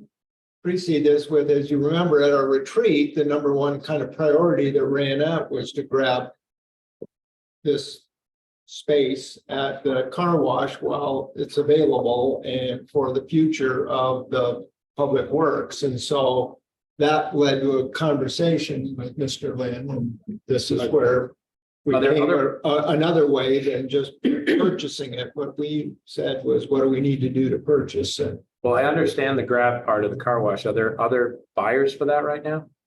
I got two offers right now, Okay. and I've been putting them on hold, they've been calling about zoning and everything. So I did get two offers, I said, I can't talk about it, the city turned me down, Right. because it's not an option to give it to them. And then the city go chase after it, whatever, so the city needs to decide, right? So then, I had a discussion with the meeting with Mayor and Bill. There are two options, one's just throwing numbers out there, don't get scared about it, just easier to talk about it. You can buy the car wash for $2 million all the day. That's come out $2 million, it's yours. You guys desperately need it, I know, but that didn't change market value of it, assuming it's $2 million. Is that what your offers are for, $2 million? My offer is lower than that because they want to know where the other party is before they start bidding against each other. Because I won't have them bid against each other. It's not subject to discussion. I hear you. Okay. I was just So curious. this just assume it's $2 million. So when I had a conversation with them, I said, okay. We have two choices. One, you pay me $2 million, you guys take it. Off I go. Okay? The other option, which involves mayor's input and all your input is. You guys can have the car wash lot for free. But I want the city full lot. The mayor's, he said, well, that's not a fair swap, right? I said, hold on for a second. I told you to a meeting. I said, hear me out before you start commenting on it. I want that site and I want to build a swimming pool. Okay, so if we actually do the swap, the city gets a car wash for free and gets a brand new swimming pool. What is the actual value of the swimming pool site? We haven't had We it haven't, appraised, I so was just curious. we have the car wash property appraised at one Marco, don't even point. go there. I talked to my lawyer already. Okay. Yeah. He's trying to up the price already. My lawyer said the use is gonna be limited as a pool only, so therefore it needs to be low. That's. Right. It's zoned recreation. Negotiations. I get it. It's just, it was curiosity. Okay, so the ultimate goal is for the city to get a new pool and get a car wash without spending any money. Okay? Andrea has a picture of the pool that I've been working with the engineer. Can you put the pictures up? I will do my best. This pool, today, they built it 2 years ago for 3 years ago for about $8 million. So it's a wave. With the inflation and everything, it's probably gonna be about $10 million. Okay? Where's the other picture? Well, I can only do one at a time. The second one? All right, let me see. Down on the bottom, stop share. Okay, Oh, I have to stop. so the ultimate goal is that we have a pool for next at least 20 years. Because it's not gonna be a bait and switch that, hey, you switch your pool, property is yours. You do whatever you want with it. The goal is that I'm not even so sure I want to get 20 or 30 years down the road. But we gotta have a structure in place that is gonna stay as a pool, that whoever takes over will have to keep it as a pool. Okay, and before the swap actually happens, The lawyers need to talk or setting up the guidelines. Okay, make sure that, no, it will be operated as a pool. And it will be operated as a pool for a long time. So in a way, I think it's a win-win for both of us. I get a pool I want, you get a pool you want. The city gets a car wash in addition. Without spending additional money, and all we have to fine tune it, that the lawyers work it out. This pool costs about, 8.5 million. And if we build a new one, it costs up to 10, but we want to build it all, stuff around it, maybe, water Features. park or whatever, Yeah. so that we can get tourists to come in to help pay for the operation of the pool. And what we want is a pool like this to be running as a pool for the next 20 years. Is that a 25-meter pool? That's a 25-meter Okay, pool. just checking. Yeah, 25-meter pool is a short course of a big pool. And if you ask what my interest, well, I swam in college, I played water polo in college, I played water polo in graduate school. I played water polo for Massachusetts team. When I went to New York, I knew the coach from Columbia, I stayed with them. And then I've been around pool my whole life. So I know pool very well. It could be a win-win for both of us. I get to fulfill my dream. And then you also get a pool. Hopefully is 12 months a year. No headaches for you guys. And the money that you're already spending, you're gonna have to subsidize me for the money you guys are already spending. So no additional money coming out of your pocket. Hopefully that's our ultimate goal. I have to do all of that. But I'm not gonna go to exercise unless I get some interest, right? Right? So it's up to you. I'm open, I'm indifferent to either one. One is I take my money and run. Easy, right? The other one is I don't take the money. I inherit a big headache, which I do want, and I would enjoy doing it. And I think that will benefit the city quite a bit, and not only get some problem this budget number, couple hundred million. By doing this, we can take 20 million off the pool, but you guys have to scratch your head and try to make it work. Plus another 2 million you gotta spend buying the car wash. So that is off the top of the list, if we do it this way. The design of the pool, once we go down path, it's gonna be a constant communication with me and the city, because we both have to approve it. It's not a one-sided, hey, this is my project, you guys are out of it. After we approve it, then the lawyers can come to terms with it, and we can ensure that this project will be around for the next 20 years. Then all the funding in place, then we can pull the trigger. We don't pull the trigger until all those criteria are satisfied. It could be a win-win for all of us. So, Yes. And you keep stressing 20 years, so is there paperwork that says at the end of 20 years, then you recover that property and do what you want to with it? Again, I'm just throwing numbers out there, right? So what you're talking about makes a lot of sense. And it's up to the lawyers to hash out, because how many years does the city council want it? Or how do we make sure you'll stay as a public pool? And how do we run it so that at least it can sustain itself? Okay, we don't want to keep asking for subsidy all the time. So maybe the water park will be good enough, to get tourists to pay for it.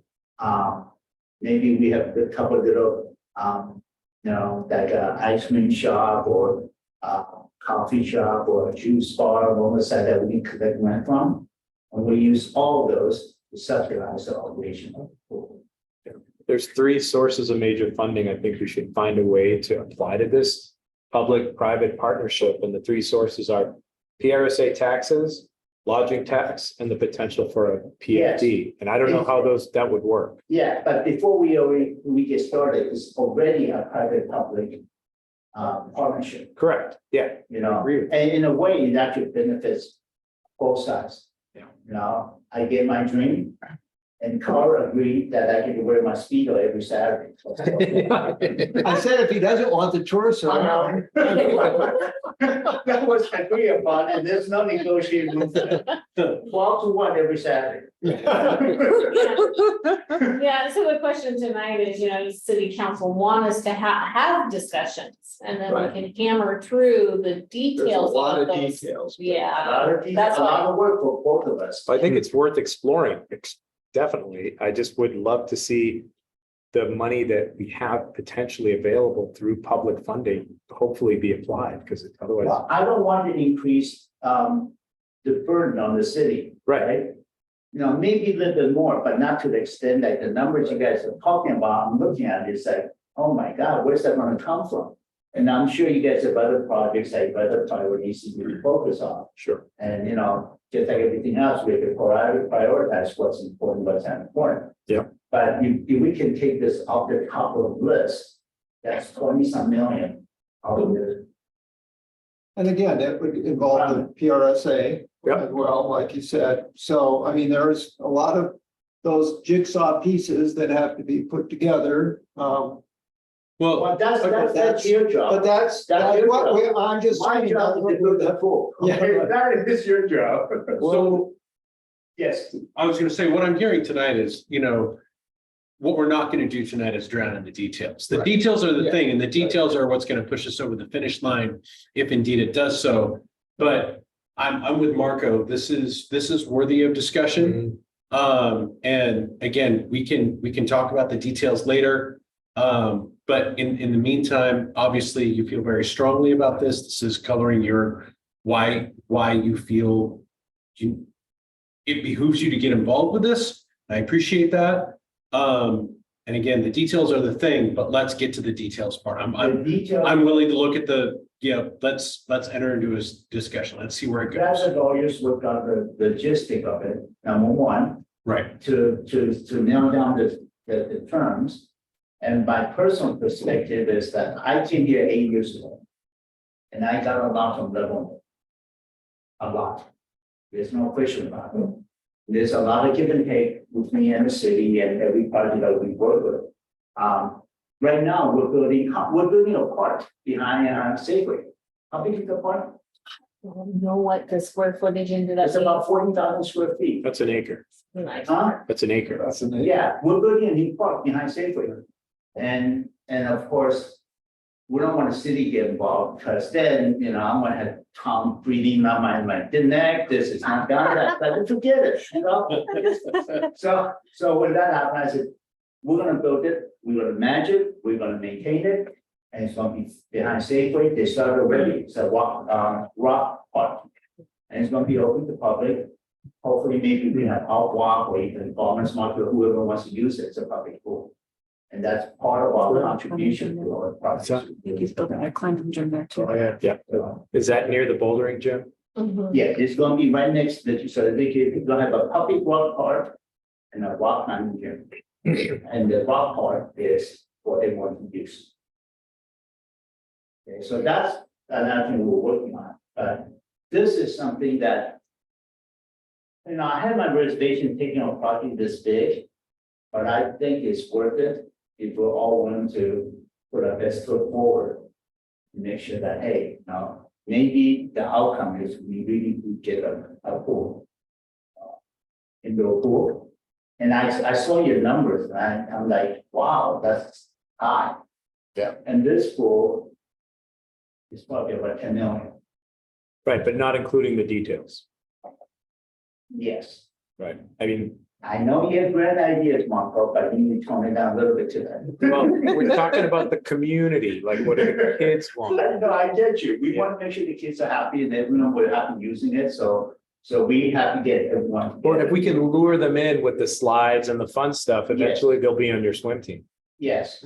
So I think it's a great project. You mean I it's think water that pool? it's a win-win for everyone. So.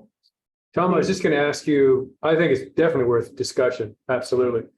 You would have the pool, there was something about us taking back the management of it, was that No, we No, would not- lease back. You lease portion back? of the pool. No, you don't manage it, don't touch it, you It's don't yours. think about it. Okay, Yeah. so you manage it.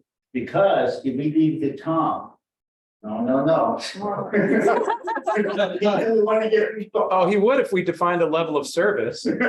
Basically, what we would be doing is leasing down the portion for our PRSA members to be able to access it for less than what he would charge for Yes. the. That's the deal. Correct. So that's what our dollars will be used, is to get it down to our local The community benefit. community. Access price. There's gonna be like two-tier prices, right? Okay. And you guys are already spending the money. I'm not asking you to spend more than what I mean, have to depends on what outcome or how much Marco wants to add to it. Sure. But anyway, Sure. you know, you guys are already spending a certain amount of money. And you guys only get 4 months a year. And you have a lot of complaints. And hopefully we can resolve all of that. You know, it may be cheaper for me to build it than for you to build it, and maybe cheaper for me to manage it than for you to manage it. Absolutely. Yeah. But again, the We timeline- have to go with prevailing wage and you Right. don't. Right. Right, So there's a lot of advantages and opportunity. right. So I want to make sure This space is conversation. full, and as Sharon said, you know, it's gonna be 20 years only. If it works and it can be self-sufficient, then what's it gonna stop it from being 30, 40, or 50 years, right? Sure. That's a goal. No, it's a great site, and it's right, very close to the adventure park. People are going to see it, and hopefully they see it, they're gonna come and use it. Yeah, we have a lot of tourists, and, I'm estimating maybe about 3% of people can use it. Marco think is 6%. Okay, NAC jumped to 5%. no, Marco, your head is still. But no, we talk about, you know, we talk about it, we discuss it, it's open to everyone's input. I mean, the adventure park is overflowing, so. What? The adventure park is overflowing. They need more parking. Yeah, that's new. Yeah. Give it a year. Right. So, all broke right, down. is that okay? So, what I hear is let's pursue it. We'll come back when we got more details for you, but. Sounds good. We'll go ahead and do the work. And the first thing will be, if you guys agree to it, the voters can maybe start an initial conversation. A letter of interest would go out next. Yeah, And we would work on a development agreement. Sure. Is it? Yeah. Yeah, I like it. Absolutely. Thanks, Tom. All right, Sounds like a And great we'll still proposal. have that conversation about the feasibility study, so. Yeah, and the Speedo. And the speed. Well, I don't want to talk about the. No, outside of my scope. Yeah. You just look eye to eye. That's not I think there's ordinance against that. Polly. Molly, An age limit for Speedos.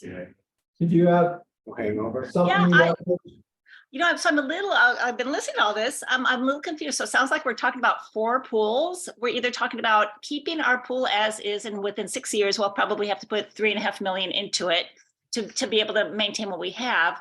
I'm now hearing about Tom, who would like to have that property and put in a pool that will cost about 10 million. But yet he's going to try and work with the city so that at least those that live in the city might be able to afford to swim there.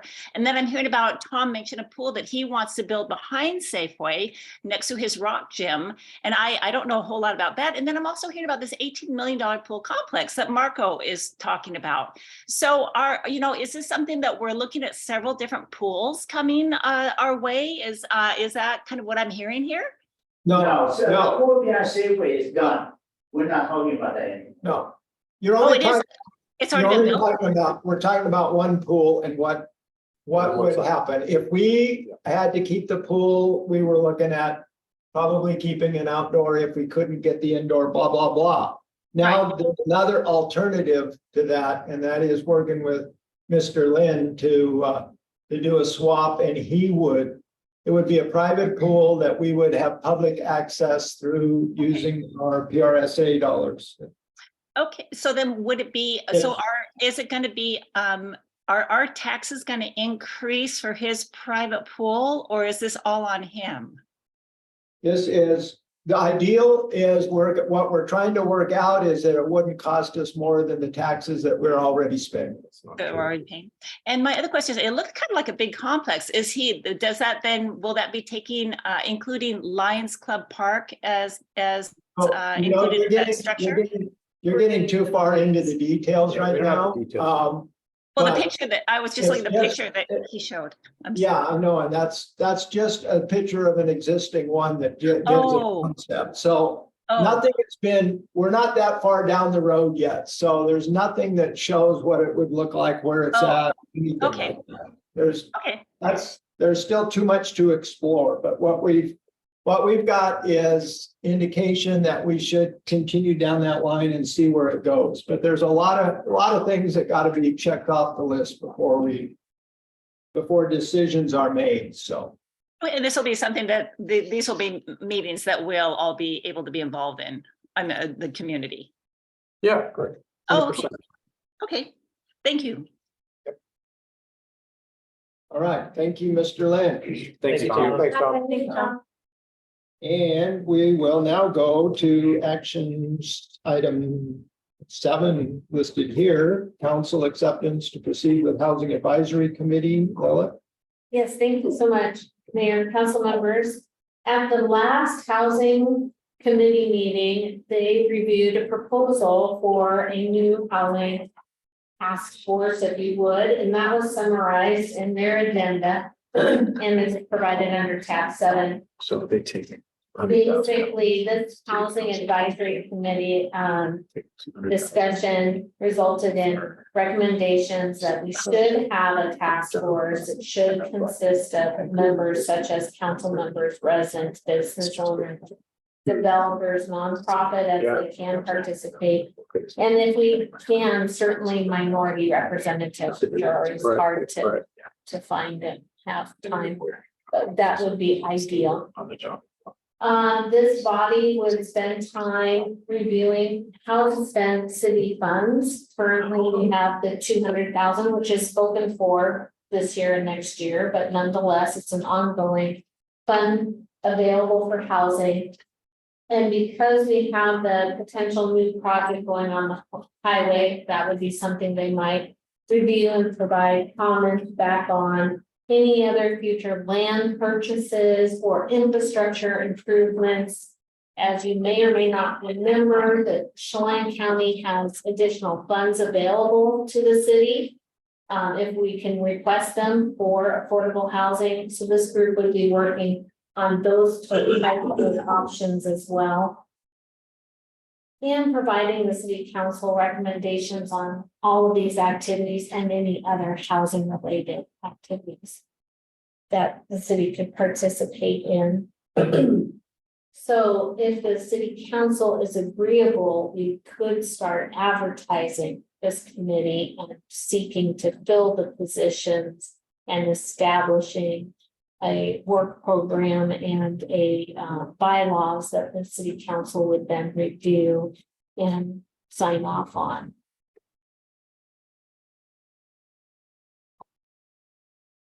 The thing that we like most about this is it gives an opportunity for residents to participate, business owners, developers, interested parties.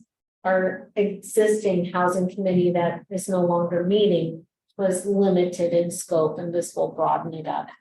And Did the housing committee have specific potential committee members in all of those categories that they thought would be people to potentially reach out to be a part of this new housing advisory committee with regard to residents, business owners, developers, nonprofits, minority representatives? Were there any people in the Upper Valley that they had specifically mentioned that might be good candidates? we talked about more generally, we did talk with men specifically, but she's like, if I'm gonna be requesting money from this group, I don't know if I want to be on the group.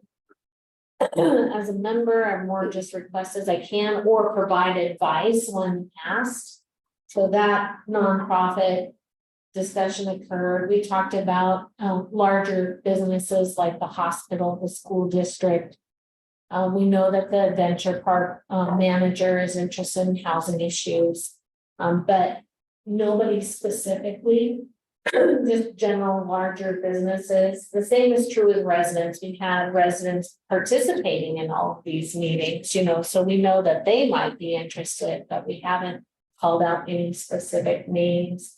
The council members who were on this committee expressed an interest to continue to be involved, as Sharon has as well. So having council members there was something we added, because initially we were thinking it would be completely separate. But that was added back in because they want to participate. Those were the kind of discussions. Specifically, I was thinking, and somebody like Kenny Marshall, maybe Tom Lynn. You know, and come up with some realtors that are kind of like thinking that way. But those two guys, those two people, and I'm sure there's more we didn't get. Right. But I was thinking along those lines. Yeah, Tom has a lot of land that he has expressed an interest in engaging and partnering with the city on development of affordable housing. And a few things I wanted to add in addition to that, I would like to see on this list another focused letter to be pursue private public partnerships, to be pursuing grants behind this, because I don't see that on the Right. list. And to also consider P1. I think P1 and P2 should be considered for development. I just don't agree with parking downtown. I know that goes contrary to a lot of what the businesses want, but this isn't a business decision. I would like to see P1 and P2 developed into mixed use lots. And since they are assets of the city, I think we should use those resources to put our money where our mouth is. Well, Our conversation is more so just focused on whether or not we want to proceed with the creation of this housing. Right. Yeah, and I wanted to Right. add those two, Specific, I wanted to add those things to the Just focus, thing. yeah. In other words, I'd like to see private-public partnerships, I'd like to see grants, and I'd like to see P1 and P2 added to this list before I agree to say, hey, yeah, let's establish a I housing don't know of any, advisory. I don't know of any affordable housing that doesn't have multiple layers of grants. And that's a given. That's a given.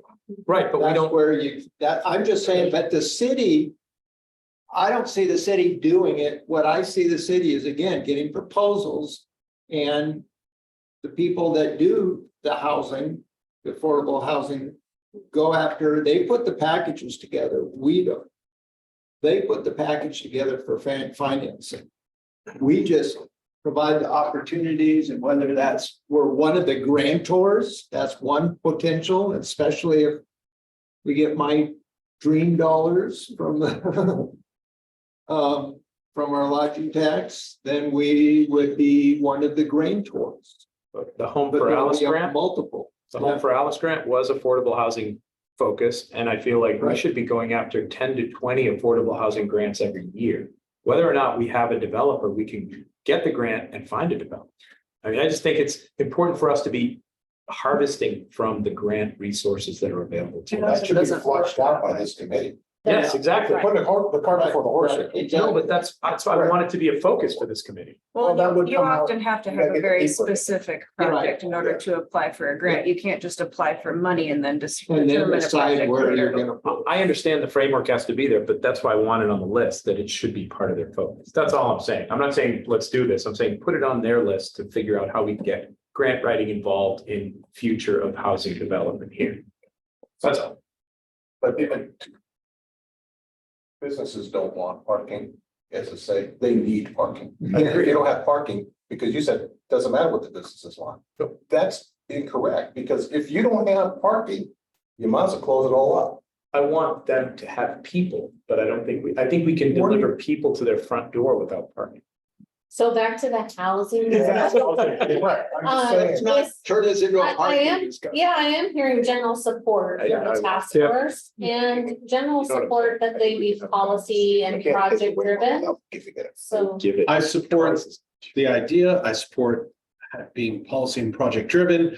I support the fact that the makeup of the group will be diverse and hearing from a number of different perspectives to make sure that all viewpoints are properly accounted for. I think this is a great idea. Leavenworth City Council moves to approve the establishment of a housing advisory committee, which shall provide recommendations to the city council. Second. Yeah, thank you. Moved by Ann, seconded by Clint, third by. Second by Sharon. Fourth by Marco. Any other discussion? So who heads it up?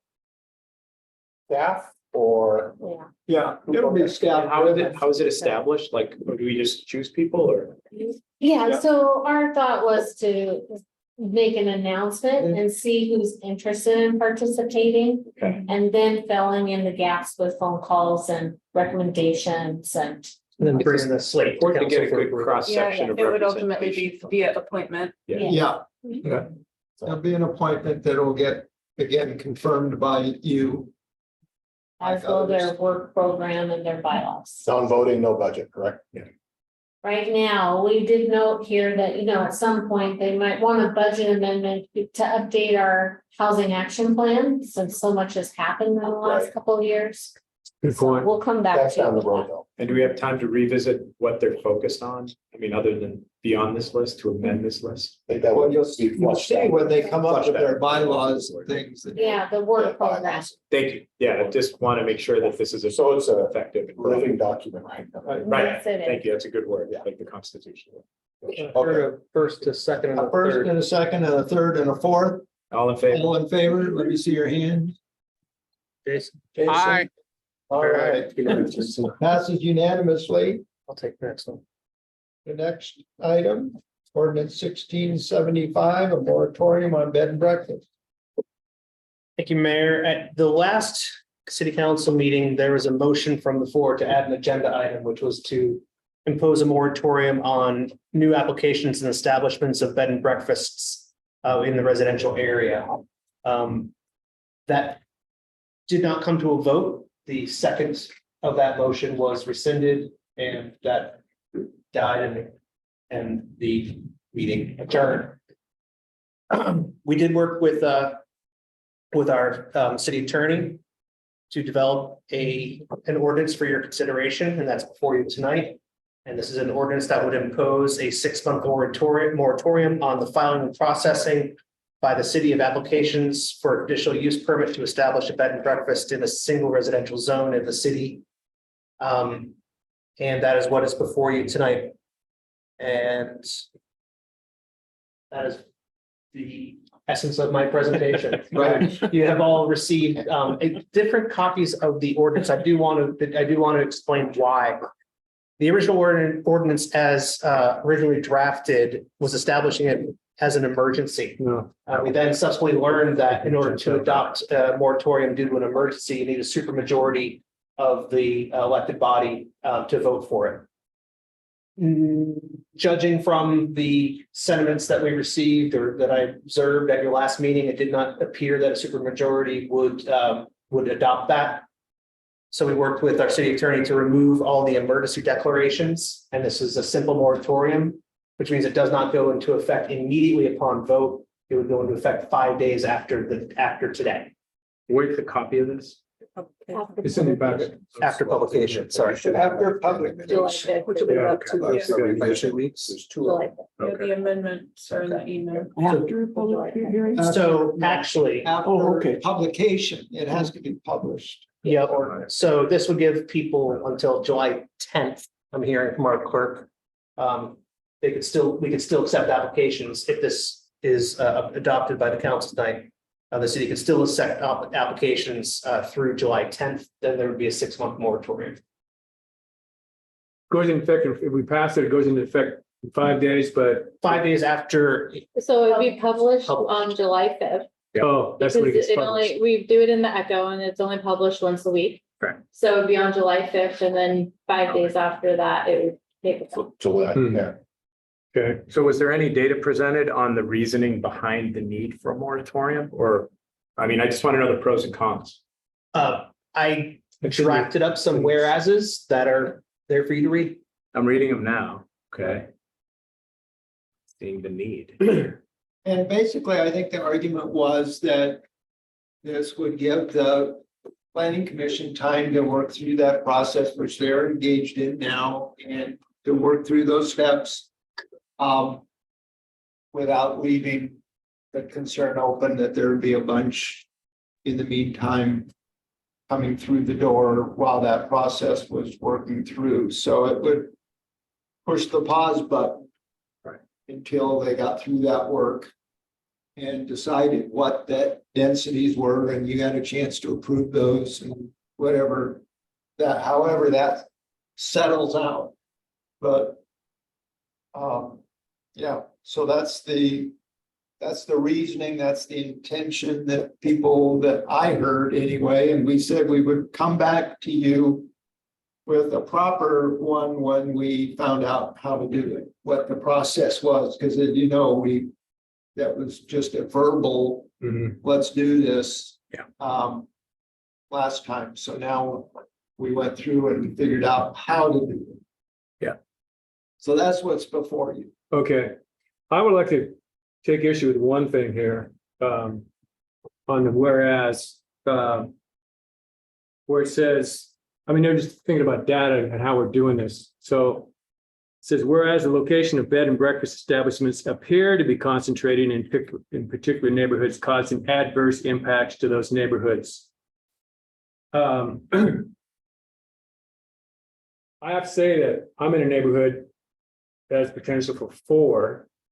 Right now, I don't know if Jason's put his into play. I know the one up on by Osborne has not been put into play. But as of now, I haven't noticed an adverse, they're there. Not that that's not going to happen, but I just want to make sure that right now I haven't experienced an adverse impact. Okay. Now that's just past. I don't know what other regions are. It doesn't mean like I'm not in favor of the moratorium, but this particular sentence, I'm not sure if it's valid. Well, Lilith brought that up with the attorney. I drafted that to try to give this more teeth. Yeah. And the attorney let it stay. Okay. So I would argue that the adverse impact is that overnight rental is not as preferable, at least in my biased opinion, as a monthly rental for someone who would be living there full time. Yeah. Why not? What? Why not? Because our teachers and our nurses are having trouble finding places to stay here as it is. I totally get that, and I see the evidence of that. I'm just saying if somebody builds it as a bread and breakfast, they're not taking away from something that would have potentially been rental. They're building it for that purpose. And they wouldn't have built it for the other purpose because the other purpose might not be as profitable to help them stay where they are. That's just a counterpoint. So no profit is more preferable than lots and lots of profit? No, the middle way is not feasible in your? Depends on what their financial situation is. I mean, I know a lot of people who are doing that just because it's supplementing their income and it's making a significant difference in their income. Sure. And again, I don't know if there's a dramatic impact on our neighborhoods, which I think is the big question. And I mean, we're looking at 12 and 7 years. So that's really not a large number. I mean, it says right here, there's been from over the last 7 years, from 7 to 19. So that's 12 in 7 years. That's, I mean, what's our total housing? So to me, no, I'm done. So my final point is, I just don't see, Carl said there's a potential concern in the next 6 months while they're doing their work. So I don't think a potential concern for me is enough reasoning to put in a moratorium. That's all. Well, when we're talking bed and breakfast, it's not just ADU. Somebody could just be doing a room. Right. So if somebody's run out of room, we run out of room. It's not taken away from anybody. Let me ask you this, Clint, though, is what if it's a teacher that has the ability to put in an ADU to offset their income to be able to live here? Or a nurse? I guess I would ask that teacher. Because that came up at you were there, the planning commission meeting was that, Kenny Rennerson, he said, hey, I got a couple of those teachers that are doing this exact same thing so they can stay here. So I guess the Both question. things can be true at the same time. Yeah, exactly. I think it's an umbrella and I brought it up last time is that last time the whole process was wrong, but I wish legal was here. Yes, I think there's- Okay. Oh, there he is. Okay. So that I just don't see where there's this, and I'm kind of with you that these neighborhoods are falling apart. because of the potential. Is potential a legitimate cause when we don't know if it's even out there to put something out there? I guess for me, what's happening is that the planning commission is actively going through work Right. to try to create guidelines and guardrails around this issue, and the action that we're contemplating tonight wouldn't shut the door on this use, but it Right. would give our planning commission the gift of time to craft those guidelines and guardrails without worrying about unintended outcomes or people rushing in to try to shove their application under the door at the 11th hour. Well, I think It's that's just what this does. giving them some time. Well, but then, so what I'm hearing regarding this issue is both, the yeah. raw data doesn't support the need to have this, and why are we engaging in this public discussion? Because we're risking a flood of applications. Those are in conflict with each other. And I guess my thought is if that second assertion is true, that my gosh, we are risking a flood, then that's kind of proof of concept why we should probably give the planning commission the gift of time to think about this so we can do this thoughtfully and proactively. You know, you were at the meeting when there was both, all of Yeah, us. joint meeting. Yeah, Yeah. and I mean, and they brought up, some of the things that they want to deal with is maybe it's not just, whether and how many, but how big. Currently 3 rooms, maybe it should be 1 to lessen the impact. I mean, they're talking about a full range of things that again, potentially could facilitate, and that was they were the ones that raised it, right? Well, That yeah. their concern was that Yeah. just just by talking about some of those things could bring on applications while it's still possible. So that was, they themselves raised that issue for people. Yeah, and I'm maybe- I'm all for having a discussion. I just don't see the dire. It's just 6 months. It's not a year, 2 years. It's a 6 months pause to really be able to look at things. And Sure. What does that hurt? I don't think it hurts anything, and I think it helps the planning commission to move forward. Because they just are starting to stick the toe in the water, really. And it's just a pause for the cause. 6 months. If we don't pause, how does it hurt them? And you had your hand up, sorry. And so there's Jason. Yeah, Jason does as well. I think his Okay. was up ahead of mine. Go ahead, Okay. Jason. Jason? Hi, everybody. Hi. Really sorry to be participating remotely and not be with you. I have so many thoughts in my head regarding this topic. I've been silent for the last several months as we've talked about it because, of course, I've been building an ADU with the intention of having the option to do a B&B. And yeah, I've got a lot of thoughts about this and observations because I've been quiet the last several months and just kind of watched this take place. And I've got a couple of comments and a couple of questions, but Zeke brought up the adverse impact. I've lived next to 2 B&Bs, and I don't know if the rest of you can say that, but I've lived very close to 2 B&Bs, and I have not once seen nor heard one of the tenants. And if I had negative experiences with those B&Bs, I certainly wouldn't want to build one. So I wanted to put that on the table, first of all. Second of all, the way that we legislate at the council is usually very thoughtful. We have the housing action plan, and we've been implementing that. And we've been utilizing our volunteer planning commission to implement the housing action plan. And I feel like this B&B issue came out of left field, and we have turned our attention, we've diverted valuable time, both at the planning commission, at the council, to talk about this moratorium. And now we're about to dedicate 6 months of our collective time to tackle an issue that has been, in my opinion, and yes, we all have biases, is an emotional one. It's a fear.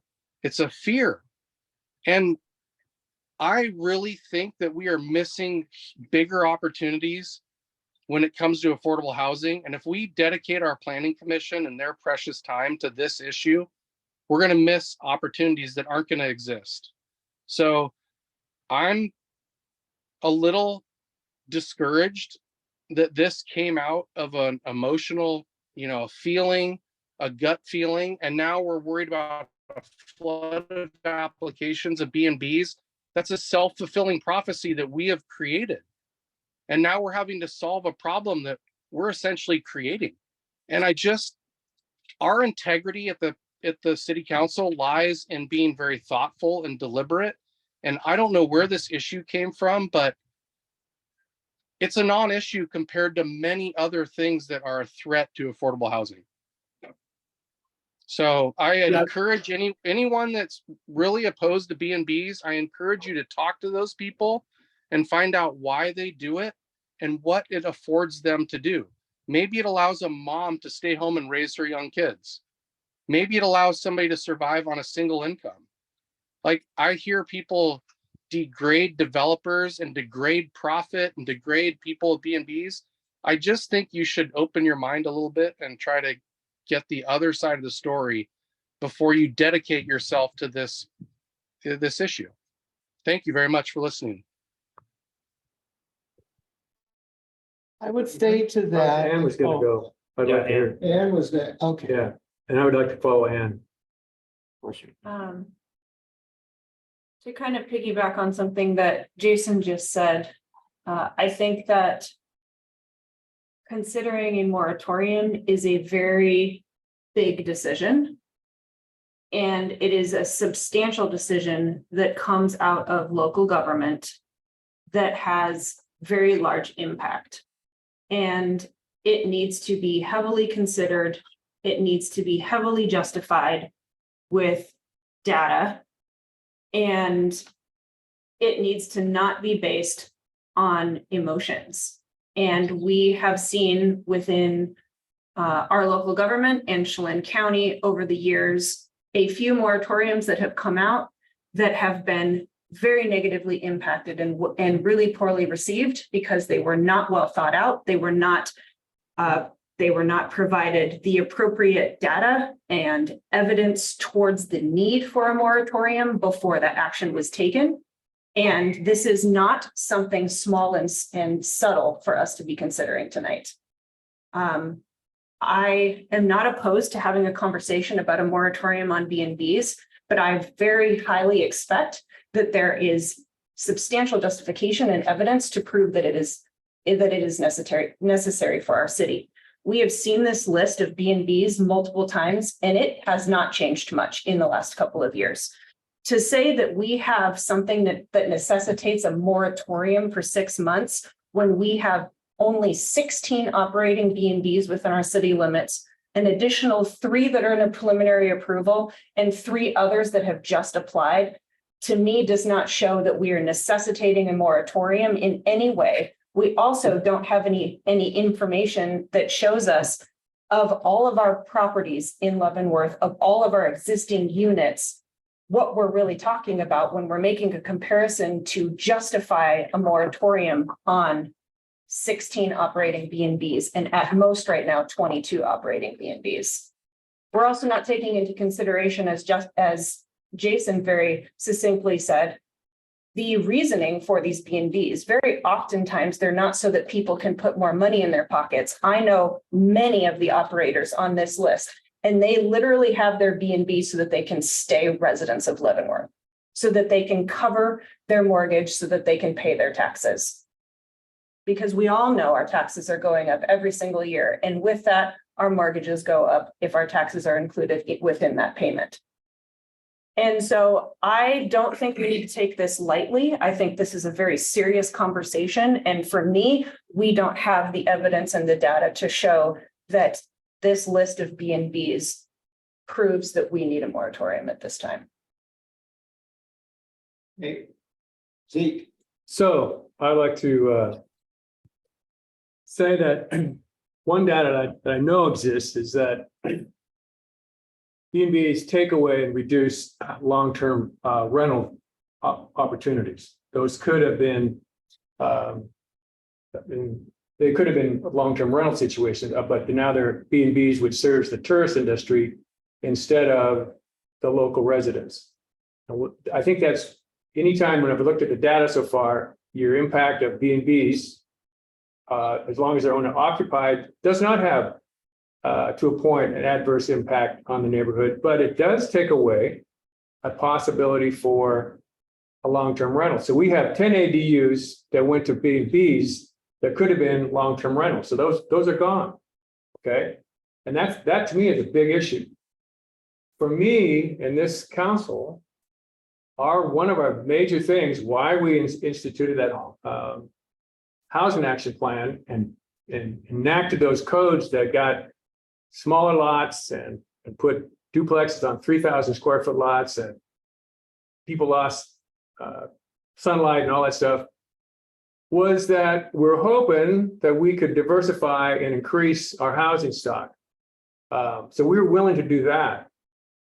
And I'm thinking that a moratorium is justified, because I think if we're gonna instead of pay lip service to thinking we're trying to help out with affordable housing, that by pausing and allowing the planning commission to do its work without that pressure, we are allowing at least a better chance for affordable housing and for people to kind of, let me put it this way, if you do a 30-day rental, you're still got income. It's just that you got, with a bed and breakfast, you have got a gold mine. And okay, I'm not going to judge it how much they make, but I know that what you bring in on a bed and breakfast compared to a 30-day rental is a huge difference. And I don't blame them for doing it, but that was the intention that I felt that we wanted to institute ADUs, was so that we could have more B&Bs so people could make more money that way for however they wanted to use it.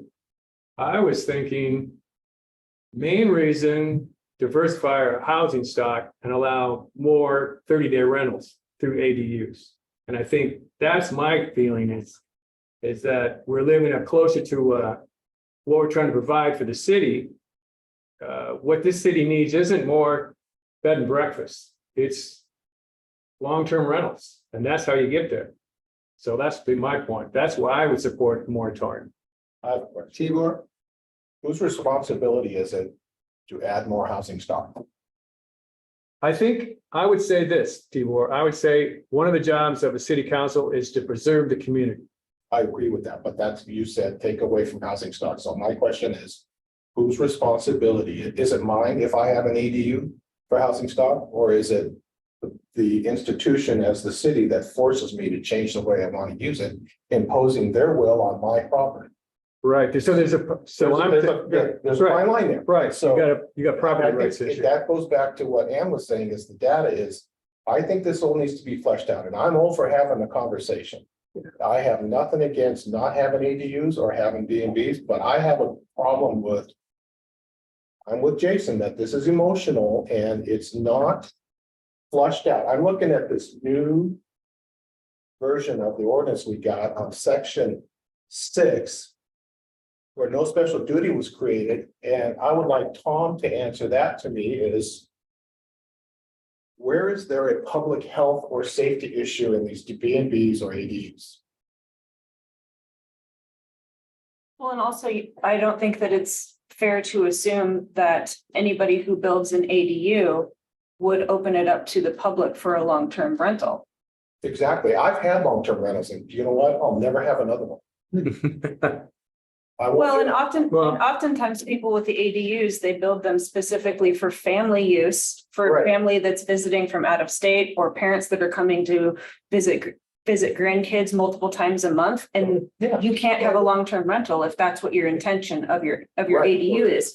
And by allowing them to operate a B&B, they can do both. They can block out the B&B rental and have family in there, and they can open it up on occasion for rental to cover costs. Exactly. And there's no difference, like if I had space downtown, if somebody said to me, hey, I want to do a pop-up for a weekend, can I do that? Sure. Now, did I take away from somebody else's business, or is it better to serve to just not have to do anything? So there's only these questions that I think we need to answer, and for me, they haven't answered. Yeah. Not enough to say, boy, this is just killing us. This is killing town. It's like a bulldozer going to go in and crush the neighborhoods. I'm not there yet. I think there are a lot of questions that need to be answered, and that is the work of the planning commission right now through their public process, because they are diving deep into this and trying to figure out parameters. And I don't think that in the middle of their process, we have the information and the data to support a moratorium to necessitate that moratorium while they are doing this work. Yeah, people rushing in and filing their applications out of fear that the door be closed forever was a fear that the planning commission articulated, which is why we're having this discussion. This concern originated with them. So for me, this conversation is not pearl clutching or fear-based. This is responding to the concerns of the entity that are crafting these guidelines and guardrails, or even having the conversation on whether we need to have them. So discussing a moratorium and having a moratorium on this, again, is not closing the door of perpetuity. It's giving them the gift of time to figure out what those guidelines and guardrails are without worrying about unintended outcomes. But according If to the the data. assumption, And I have to add just a couple more things. When we talk about trend lines, it is true, there are only, I see 22 properties here. I see 6 within the last 9 months, 3 within the last 3 months. That is a trend, and it's one that is troubling to me. And I'll leave it at that for right now. I also know that Sharon's been really wanting to talk, and we haven't been giving her a word in edgewise. So I cede the floor to Sharon. Yeah. Way to go. Well, I've been scribbling a bunch of things, so I'm not sure they make sense to me. Just looking at them, but you know, in the beginning of the ADUs, you know, when we started changing the property boundaries and all these different things so that you could have an ADU in your yard, I was under the belief that that was happening with the huge hope that those ADUs would be rented out to families. And that didn't happen. I don't know if it happened to any of the ADUs, but instead, it seems that those are switching to B&Bs. I don't think that there are a lot of people that have a B&B that have their family come and stay and all that, which is nice to be able to do, but I don't think that involves a lot of families. Lots of cities have done moratoriums, and for the same reason, so that they can kind of take a pause for the cause. And 6 months isn't that big a deal or that long. I'm also wondering if you're on the planning commission, you have an ADU, or you have a B&B, is that a conflict of interest? But that's, I guess, really not here. Let me see. I think that if you have an ADU and you're renting, you are helping your income. You'll help it a lot more with a B&B, obviously, it would be huge, but you're still, if the idea is to put folks in that are looking for affordable housing of some sort, it gives them an opportunity, plus it's money for the person that has the ADU. I think that affordable housing and B&Bs and going to a moratorium, I think that is thoughtful. Let me see what else I have here.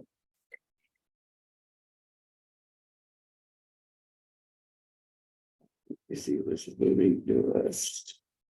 I agree with what Clint is saying and Zeke is saying 100%.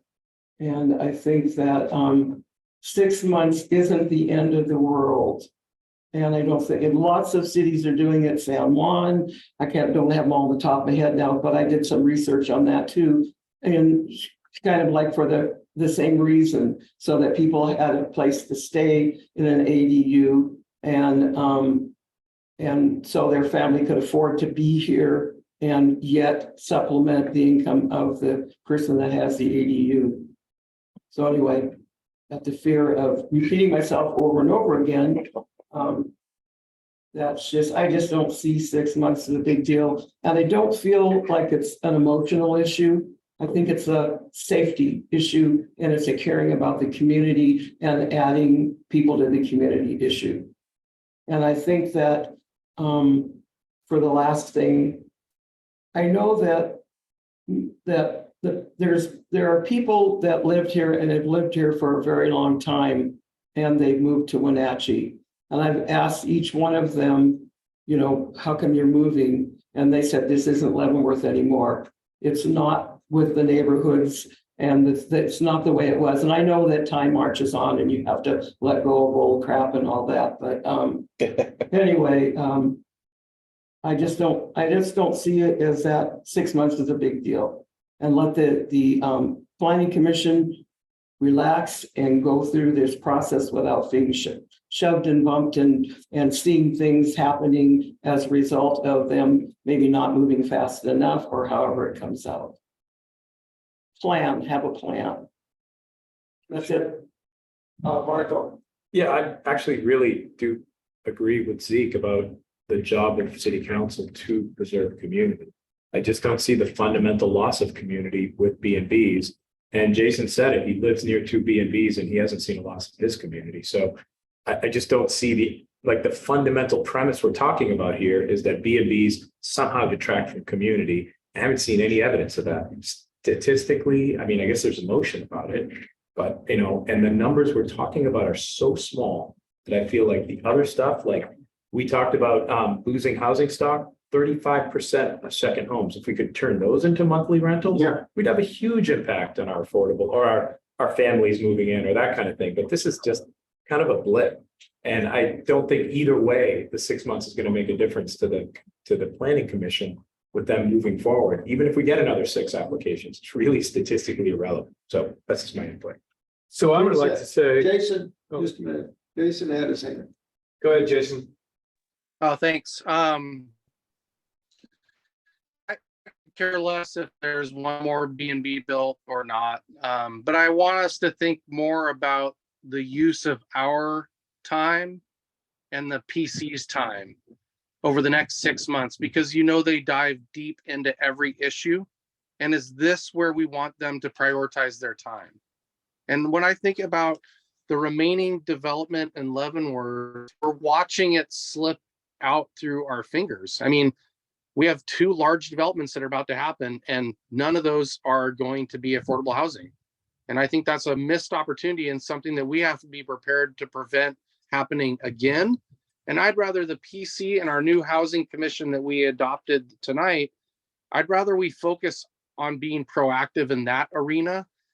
I don't, 6 month moratorium, I can see the PC coming back with arbitrary districts within our neighborhoods, kind of like the parking thing, and an arbitrary cap. And I don't see how that benefits anybody. And my last thing is, if nobody's built a house or an ADU lately, I don't think you can appreciate how expensive it is. I feel the sentiment that people feel like it's just a gold mine. Like all of a sudden I've struck gold in my backyard. If you could appreciate how much money it costs to build, it's not that you're getting rich, you want to pay the loan off. I mean, it's a first world problem, admittedly, that I have that isn't your problem, but it's not a gold mine like some people are painting it to be. So I'm going to mute. My battery's dying and I'm going to start my vacation soon. I appreciate all of you very much. I'm sorry, but not sorry that I'm not there right now. And I look forward to seeing you again in person.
how much power he has to. Yeah, really.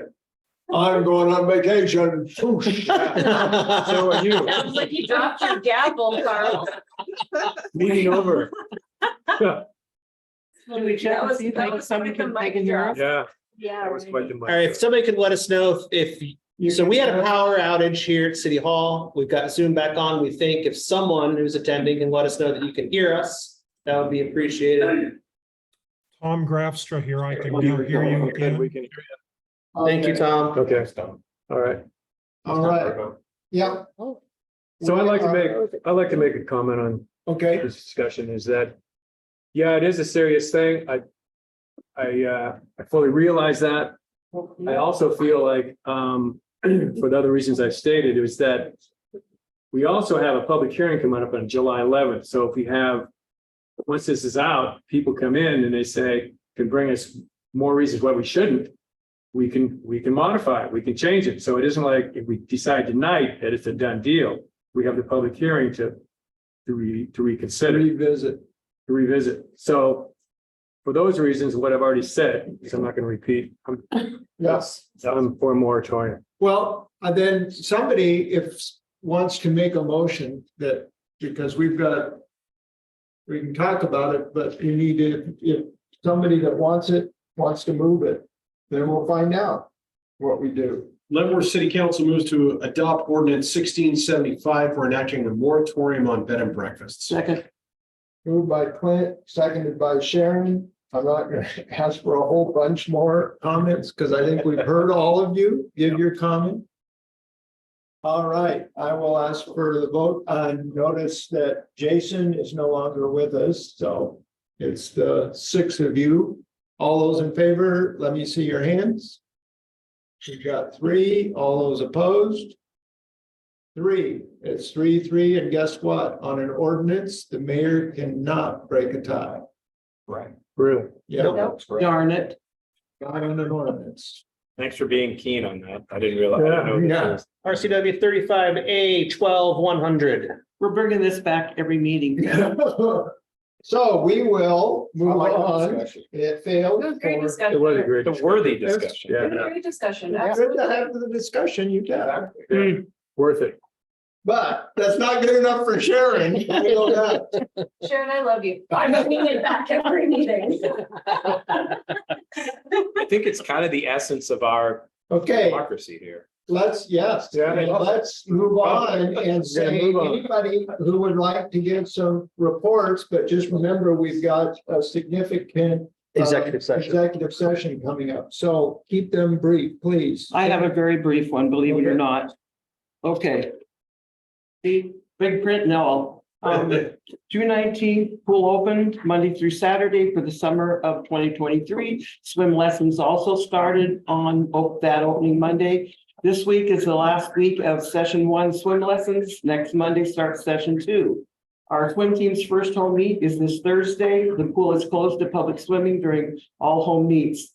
Thunder and lightning seem to be our nemesis so far this summer, which means we need to clear the pool and deck and listen. And if we don't see lightning or hear thunder within a half an hour, we can put people back in. Unfortunately, sometimes they have to come back out in not too much longer. And I want to give huge kudos to Manager Kelly Lemons for getting this season's lifeguards trained and all the many details it takes to put together all the myriad of issues to be ready to roll. She's an amazing young woman, and I certainly take my swim hat off to her. Today, June 27th, I attended the Downtown Steering Committee meeting, which will be Selby's. I attended today's study session and council meeting. Reminder, lunches will be passed out at Pashaston Dryden Elementary School in Pashaston on Mondays and Wednesdays between 11 a.m. and 12 p.m. That's it. If no question, shortest report ever. Thanks for listening. Nice job. Nice job. It can be done. Abbreviated. I want to say anything about an old dog and no. Clint.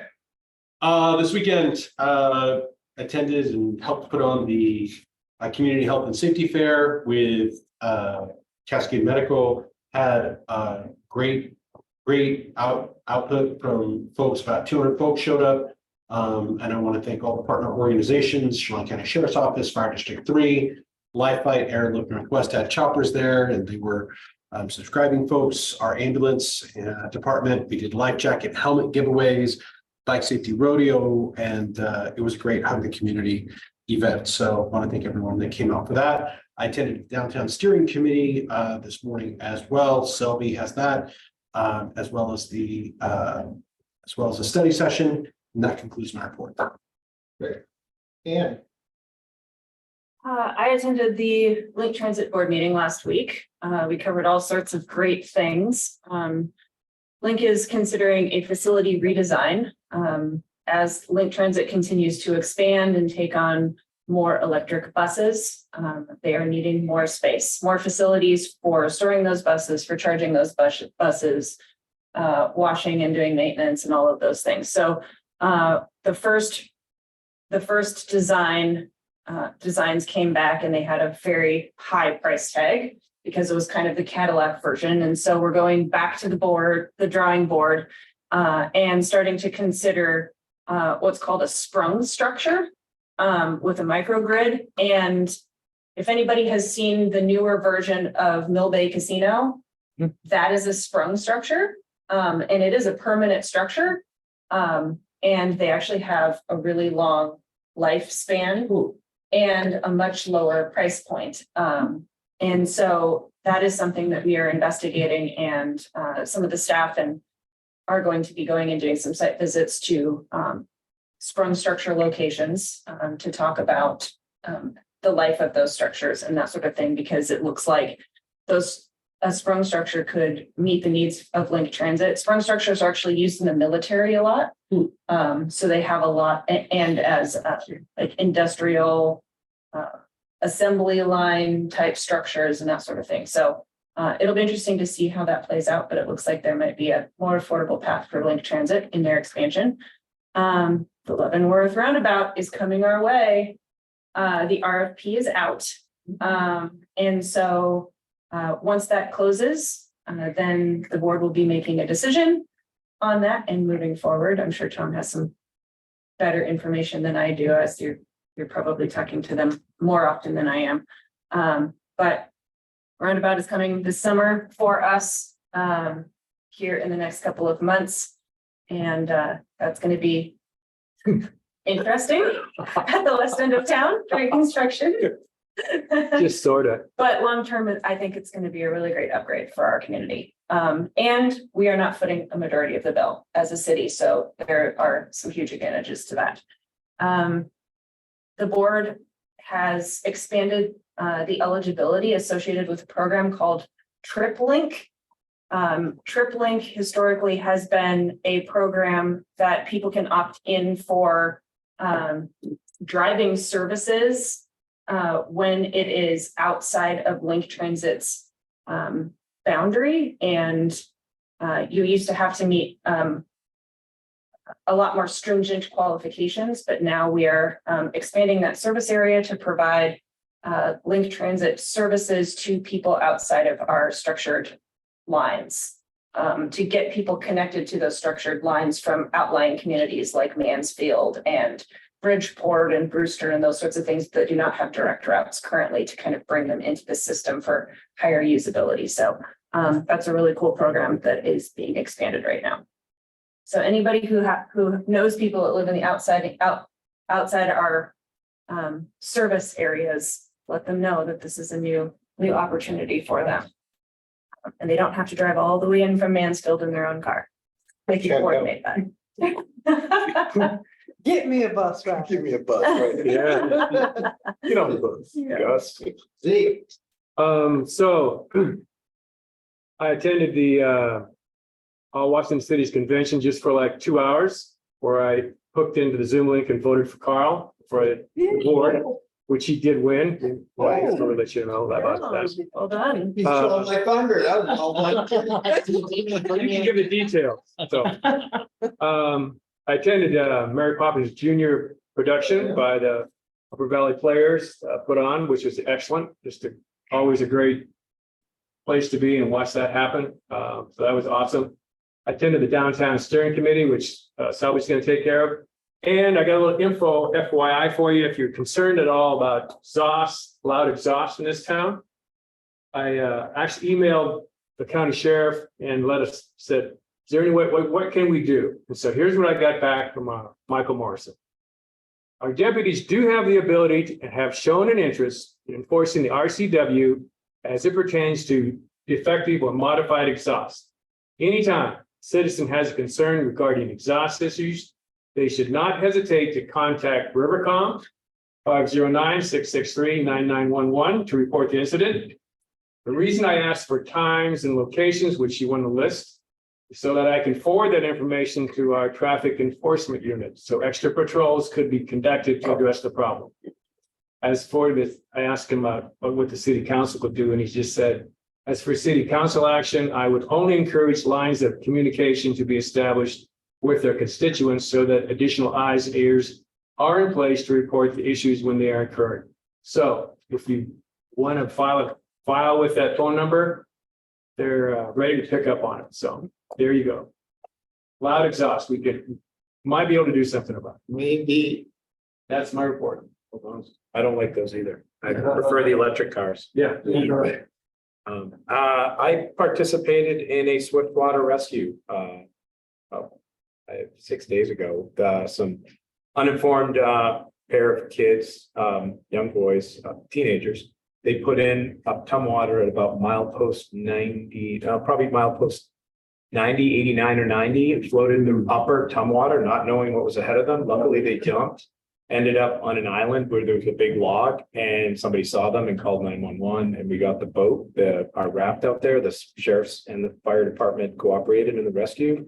I showed up a little late. I was in the river myself and got the call out, and they got them out of the water safely, and they had no idea what was ahead of them. They just heard tubing in Leavenworth and thought that's where you put it. That could have been a potential fatality if they went through exit rapid. Yeah. So that was my only save. It was great save. Got those guys out, and someone on the highway astutely called them out. So we have had that several times and have had fatalities, people doing that. So anyway, that's my joyful report. Okay. Thanks, Mark. They didn't make it. They didn't die. That was very good. good. I did attend LAP last week and not much to report because everybody was in Europe half the month. So I said, hey, we had a great time. Food was great. We looked at a lot of stuff. They did have a reporting, again, on technical data, there's Zooms, their pass-throughs from Google and searches and so on and so forth. That was the gist of it. So we barely had a quorum. Sharon wasn't there. Oh, I couldn't. I was at the pool. I know. Teaching swimming lessons. But nothing new to report. Right. Again, I was at the Association of Washington Cities Conference last week. Very interesting, lots of talk around housing issues and lots of it's come down from the state. I mean, our housing action plan, we took initiative, but a lot of that is being dictated now at the state level because it's not just a Leavenworth problem and all of those density things and things that, and there's a lot of pushback from cities who want to be able to decide on their own, but the state's stepping in more and more to say, I'm sorry, folks, you got to do it. So anyway, but I am the new board member from our North Central Washington area on the Association of Washington Cities. And we had my first board meeting. Great group to work with, and I think it's gonna help both Leavenworth and hopefully help the rest of the state. Get somebody that's got a hard head beating on them. Anyway, it was fun, and I'm looking forward to it. All right, Selby. All right, thank you, Mayor. On June 14th, I attended a focus group on the regional sports complex idea in East Wenatchee and reiterated to the consultants that Leavenworth is in the middle of a feasibility study of our own indoor aquatic center. At that meeting, it seemed that the focus group that I attended was mostly represented by soccer, pickleball, softball, baseball people who said they do not want an aquatic center built because then their fees would have to subsidize that hole in the ground. So. On June 15th, the mayor and I attended a mock chumstick wildfire tabletop exercise And I was just impressed with the sheer number of agencies that will be involved when the wildfire happens, as well as the level of thought and preparedness that has already been done by our partner agencies. And one focus of the exercise was the use of technology to forecast the spread of fire, and I was very impressed with what they use. They do with GIS. As the mayor said last week, we attended the Association of Washington Cities Annual Conference in Spokane. There's good information to gain from attending, and the networker opportunities were also great. And I was honored to participate in the parade of flags. So thanks to Andrea for working with the Grids graphics to create our new City of Leavenworth flag. So it was made, I dressed up in Trompton and I did parade the Leavenworth flag. Nice. And that, All right, Salvi. we will be getting a flagpole. So we'll put it up here in council chambers. That was Gibbs that made the flag? Gibbs did make the flag, yeah. I'm continuing to work with Ecology on the asbestos remediation of the Osborne School, and have engaged with ARC Architects. They did the space needs assessment, and they're also doing the Front Street bathroom project. And they're going to be producing a rendering showing what a partial demolition of that building could look like. And this will be ready in time for the community block party on August 24th to start engaging the community and seeing what they feel about moving the library over to a partially demolished during the rest of the community center. And yes, the downtown steering committee met today. The main topic of the discussion was whether to move the gazebo, which was suggested by MXM during the planning process. And consensus was not to move the gazebo. Next month's meeting will touch on the location of the eateries that they're proposing, planters to replace the barricades, the Front Street restrooms, and then a slideshow from the chamber from their trip to Bavaria earlier this month to kind of inform our process as we move forward. So thank you. Now, Thank you, Mayor. Thank you, council, for approval tonight under the consent agenda of the 2022 City Annual Report. That document was provided to you in hard copy format. Got it. In your binders. I know it's a joy to read. Excellent work. Excellent. Thank you. The auditors are here. They've been here for about 2 weeks now. And they're focusing in and finishing their final touches to figure out what it is they plan to target. They have been, though, looking closely at the federal awards already, because that is our biggest expenditure. So they know that that's a place that they have to audit. And there is a potential that in one of the schedules, Schedule 16, which is our schedule of federal awards, that we may have to continually disclose the $12.1 million loan that we had at the wastewater treatment plant, which we actually did at interim construction financing. We closed it out. We reported it in 2021 when it actually closed out with the bank. But based on the language of USDA, they're thinking that we might have to continue to have that. So there could be that adjustment that will be incorporated to the annual report. They're not for certain, so they're still looking at that, but they will let me know. They are planning to reach out to you. They were saying to me this week. So please watch your email if you are interested in the entrance interview. Again, if we get 4 of you interested, we will have to provide a time and a place and a special meeting notice, and Andrea and I will work together to make that happen for you. If you're not interested in the entrance interview, it's no big deal. You will have the opportunity to have the exit interview. The finance report is in your packet tonight. If you have any questions, let me know. For a few minutes here, I'm going to put on my HR hat and give you an update. Finance department, I have completed all of my performance evals for my staff for this year. This is the normal time of year that I have always done finance evaluations. Public Works did theirs back in around January or so. And Selby is working on a few of his for us. And development, I'm not quite certain about, but our goal for next year is everyone to have it at the same time around January. So I'll be doing 6-month reviews for my staff to bring them into that circular motion. In addition, we've been looking at an employee assistance program, and congratulations, Mayor, for joining the AWC board. That now makes 2 of us on AWC boards. And I sit on the AWC Retro Advisory Committee Board, which is a sub board that makes recommendations to the board that the mayor has just been appointed to. So we've kind of got some cool flow going here. In addition, though, AWC offers medical dental vision plans. We have looked at that in particular. It is extremely costly compared to our existing medical dental plan. But they also have a separate program for employee assistance, EAP. And our medical dental plan did not have that. That's a plan, if you're not familiar, it's for employees who are having situations, they just need to talk to someone or they need support, they might need counseling. They might need help with a project or something that's just very emotional for them. And it doesn't even have to be emotional, it could be financial. Anyway, AWC has that program. We have partnered with them. I have set it up. Part of the process to finalize it is to bring it to you. So at your next meeting, you're going to have a resolution that includes the interlocal agreement with the Association of Washington Cities for that EAP program. One other thing we have taken on, and this is employee paid option, is AFLAC. We've all probably heard of AFLAC over the years. It's a supplemental insurance company so that folks can buy in and help offset their own benefits when they do take a hit with, let's say, medical dental vision doesn't cover it, they can get assistance there. So we've enhanced a few programs for our employees. I'm also working on the state local credit application for the $1.6 million borrow for the heavy equipment that Tom has brought to you throughout the year, and you guys have authorized him to proceed. He's made those purchases, although there's, you know, a waiting period of well over a year before delivery. So in the meantime, we're applying for the funding. I've got the notice of intent out to the local program. I have not heard back from them quite yet, but I do know that the next step is an ordinance for you to approve.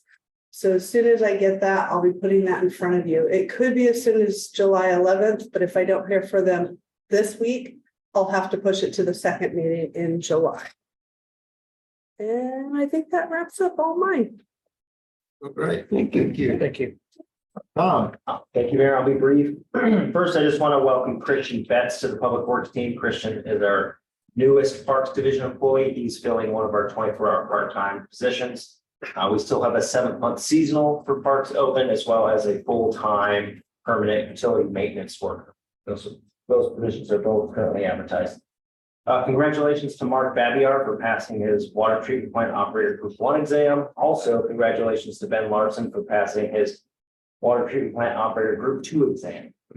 Last 2 updates, the wastewater collection system phase 3 project is well underway. Our contractor, Allied Trenchless, has completed all the sewer jetting and camera inspections.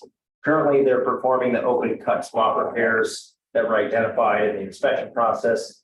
And in terms of that cured in place pipe portion of the project, which is the primary portion of the project, Allied is still waiting on materials to arrive. So there was a longer lead time than expected on the pipeline materials. Anticipate the materials to be here within a couple of weeks still. And last but not least, we are partway through the water meter audit. And so far in the residential areas, we've had, I believe, almost 100%, if not 100% accuracy so far. In terms of, yes, I say we're 30 to 40%. Tom, is one of those gentlemen going to take over Tracy's position? Who's passing their tests, the water? They're not, so they need a group 3 certification. Right, but you said someone got a group 2. Right. So he's on his way. On the way. Yeah, it's still. Ben won't be able to have a group 3 until December of 2025 because there's on the job training requirements. I get it. Okay, and Tracy's going to stay for how long? September of this year. Okay, so you're looking at hiring somebody. Yeah, it's been open since March. Okay, good. I just wanted to stay ahead of that. Yeah. There'll So be trying to some find- interim thing, I'm sure. And they already have their group 3, the people the person you're hiring has a group, it's going to have one. We don't have any. We don't have any applicants. But that's a It's been open since requirement. March. It is. Okay, that's what I'm asking. Thanks. Okay. That's unfortunate. I'm trying to work out a succession plan with Department of Health as we speak. Yeah. Option is to get a temporary license. Also, Grain Osborne, our contract engineer, has a group 3 operator on staff that will be potentially be able to supplement. I just need Department of Health to buy off on how much we need them. Is it once a month? Is it once a week? Is it every day? Thanks for being resourceful on that. Trying to. Yeah, I appreciate that. I know you're juggling. Yeah, Thank for sure. Yeah, it's the potential. Okay, All right, we are now ready to move into an executive session. And I would suggest that we move into executive session for 30 minutes. Yeah. We may have to extend, but we're gonna start there under 110(1) pending litigation to end at, it's 8:40, we'll say 8:41 by the time we get out of here, so it'll be what? 9/11. yeah, Thank you. Carl, I have to leave at 8:45, so should I just excuse myself now? Probably. Okay, I just wanted to make sure that was the best course of And action. it would be with possible action to follow. So I'll somebody remove want to myself. make that motion? So moved. Moved by Ann, seconded by Tibor. All those in favor, let me see your hand. All right, we will clear thing and go into executive session. And while we're doing that, Like us to you. Is there gonna be in the waiting room anymore? Okay, we're recording. Yep. Anybody nobody with in the waiting nobody's in waiting? Okay. I would entertain a motion. The Leavenworth City Council moves to authorize legal counsel to engage in direct negotiation with the Department of Ecology concerning city water rights. Final action on a settlement agreement to occur in open meeting. Second. Okay, moved by Ian, seconded by Zeke. Any other questions? All in favor, let me see your hands. Passes unanimously. I would entertain a motion. To adjourn. She's on it. She's on it. on it. Somebody wants to go home. Moved and seconded by Clint. No, all in favor? Aye. Aye, aye. They're all ready to go. You're done. Good night, everybody. Oh, Thank you. Thank you.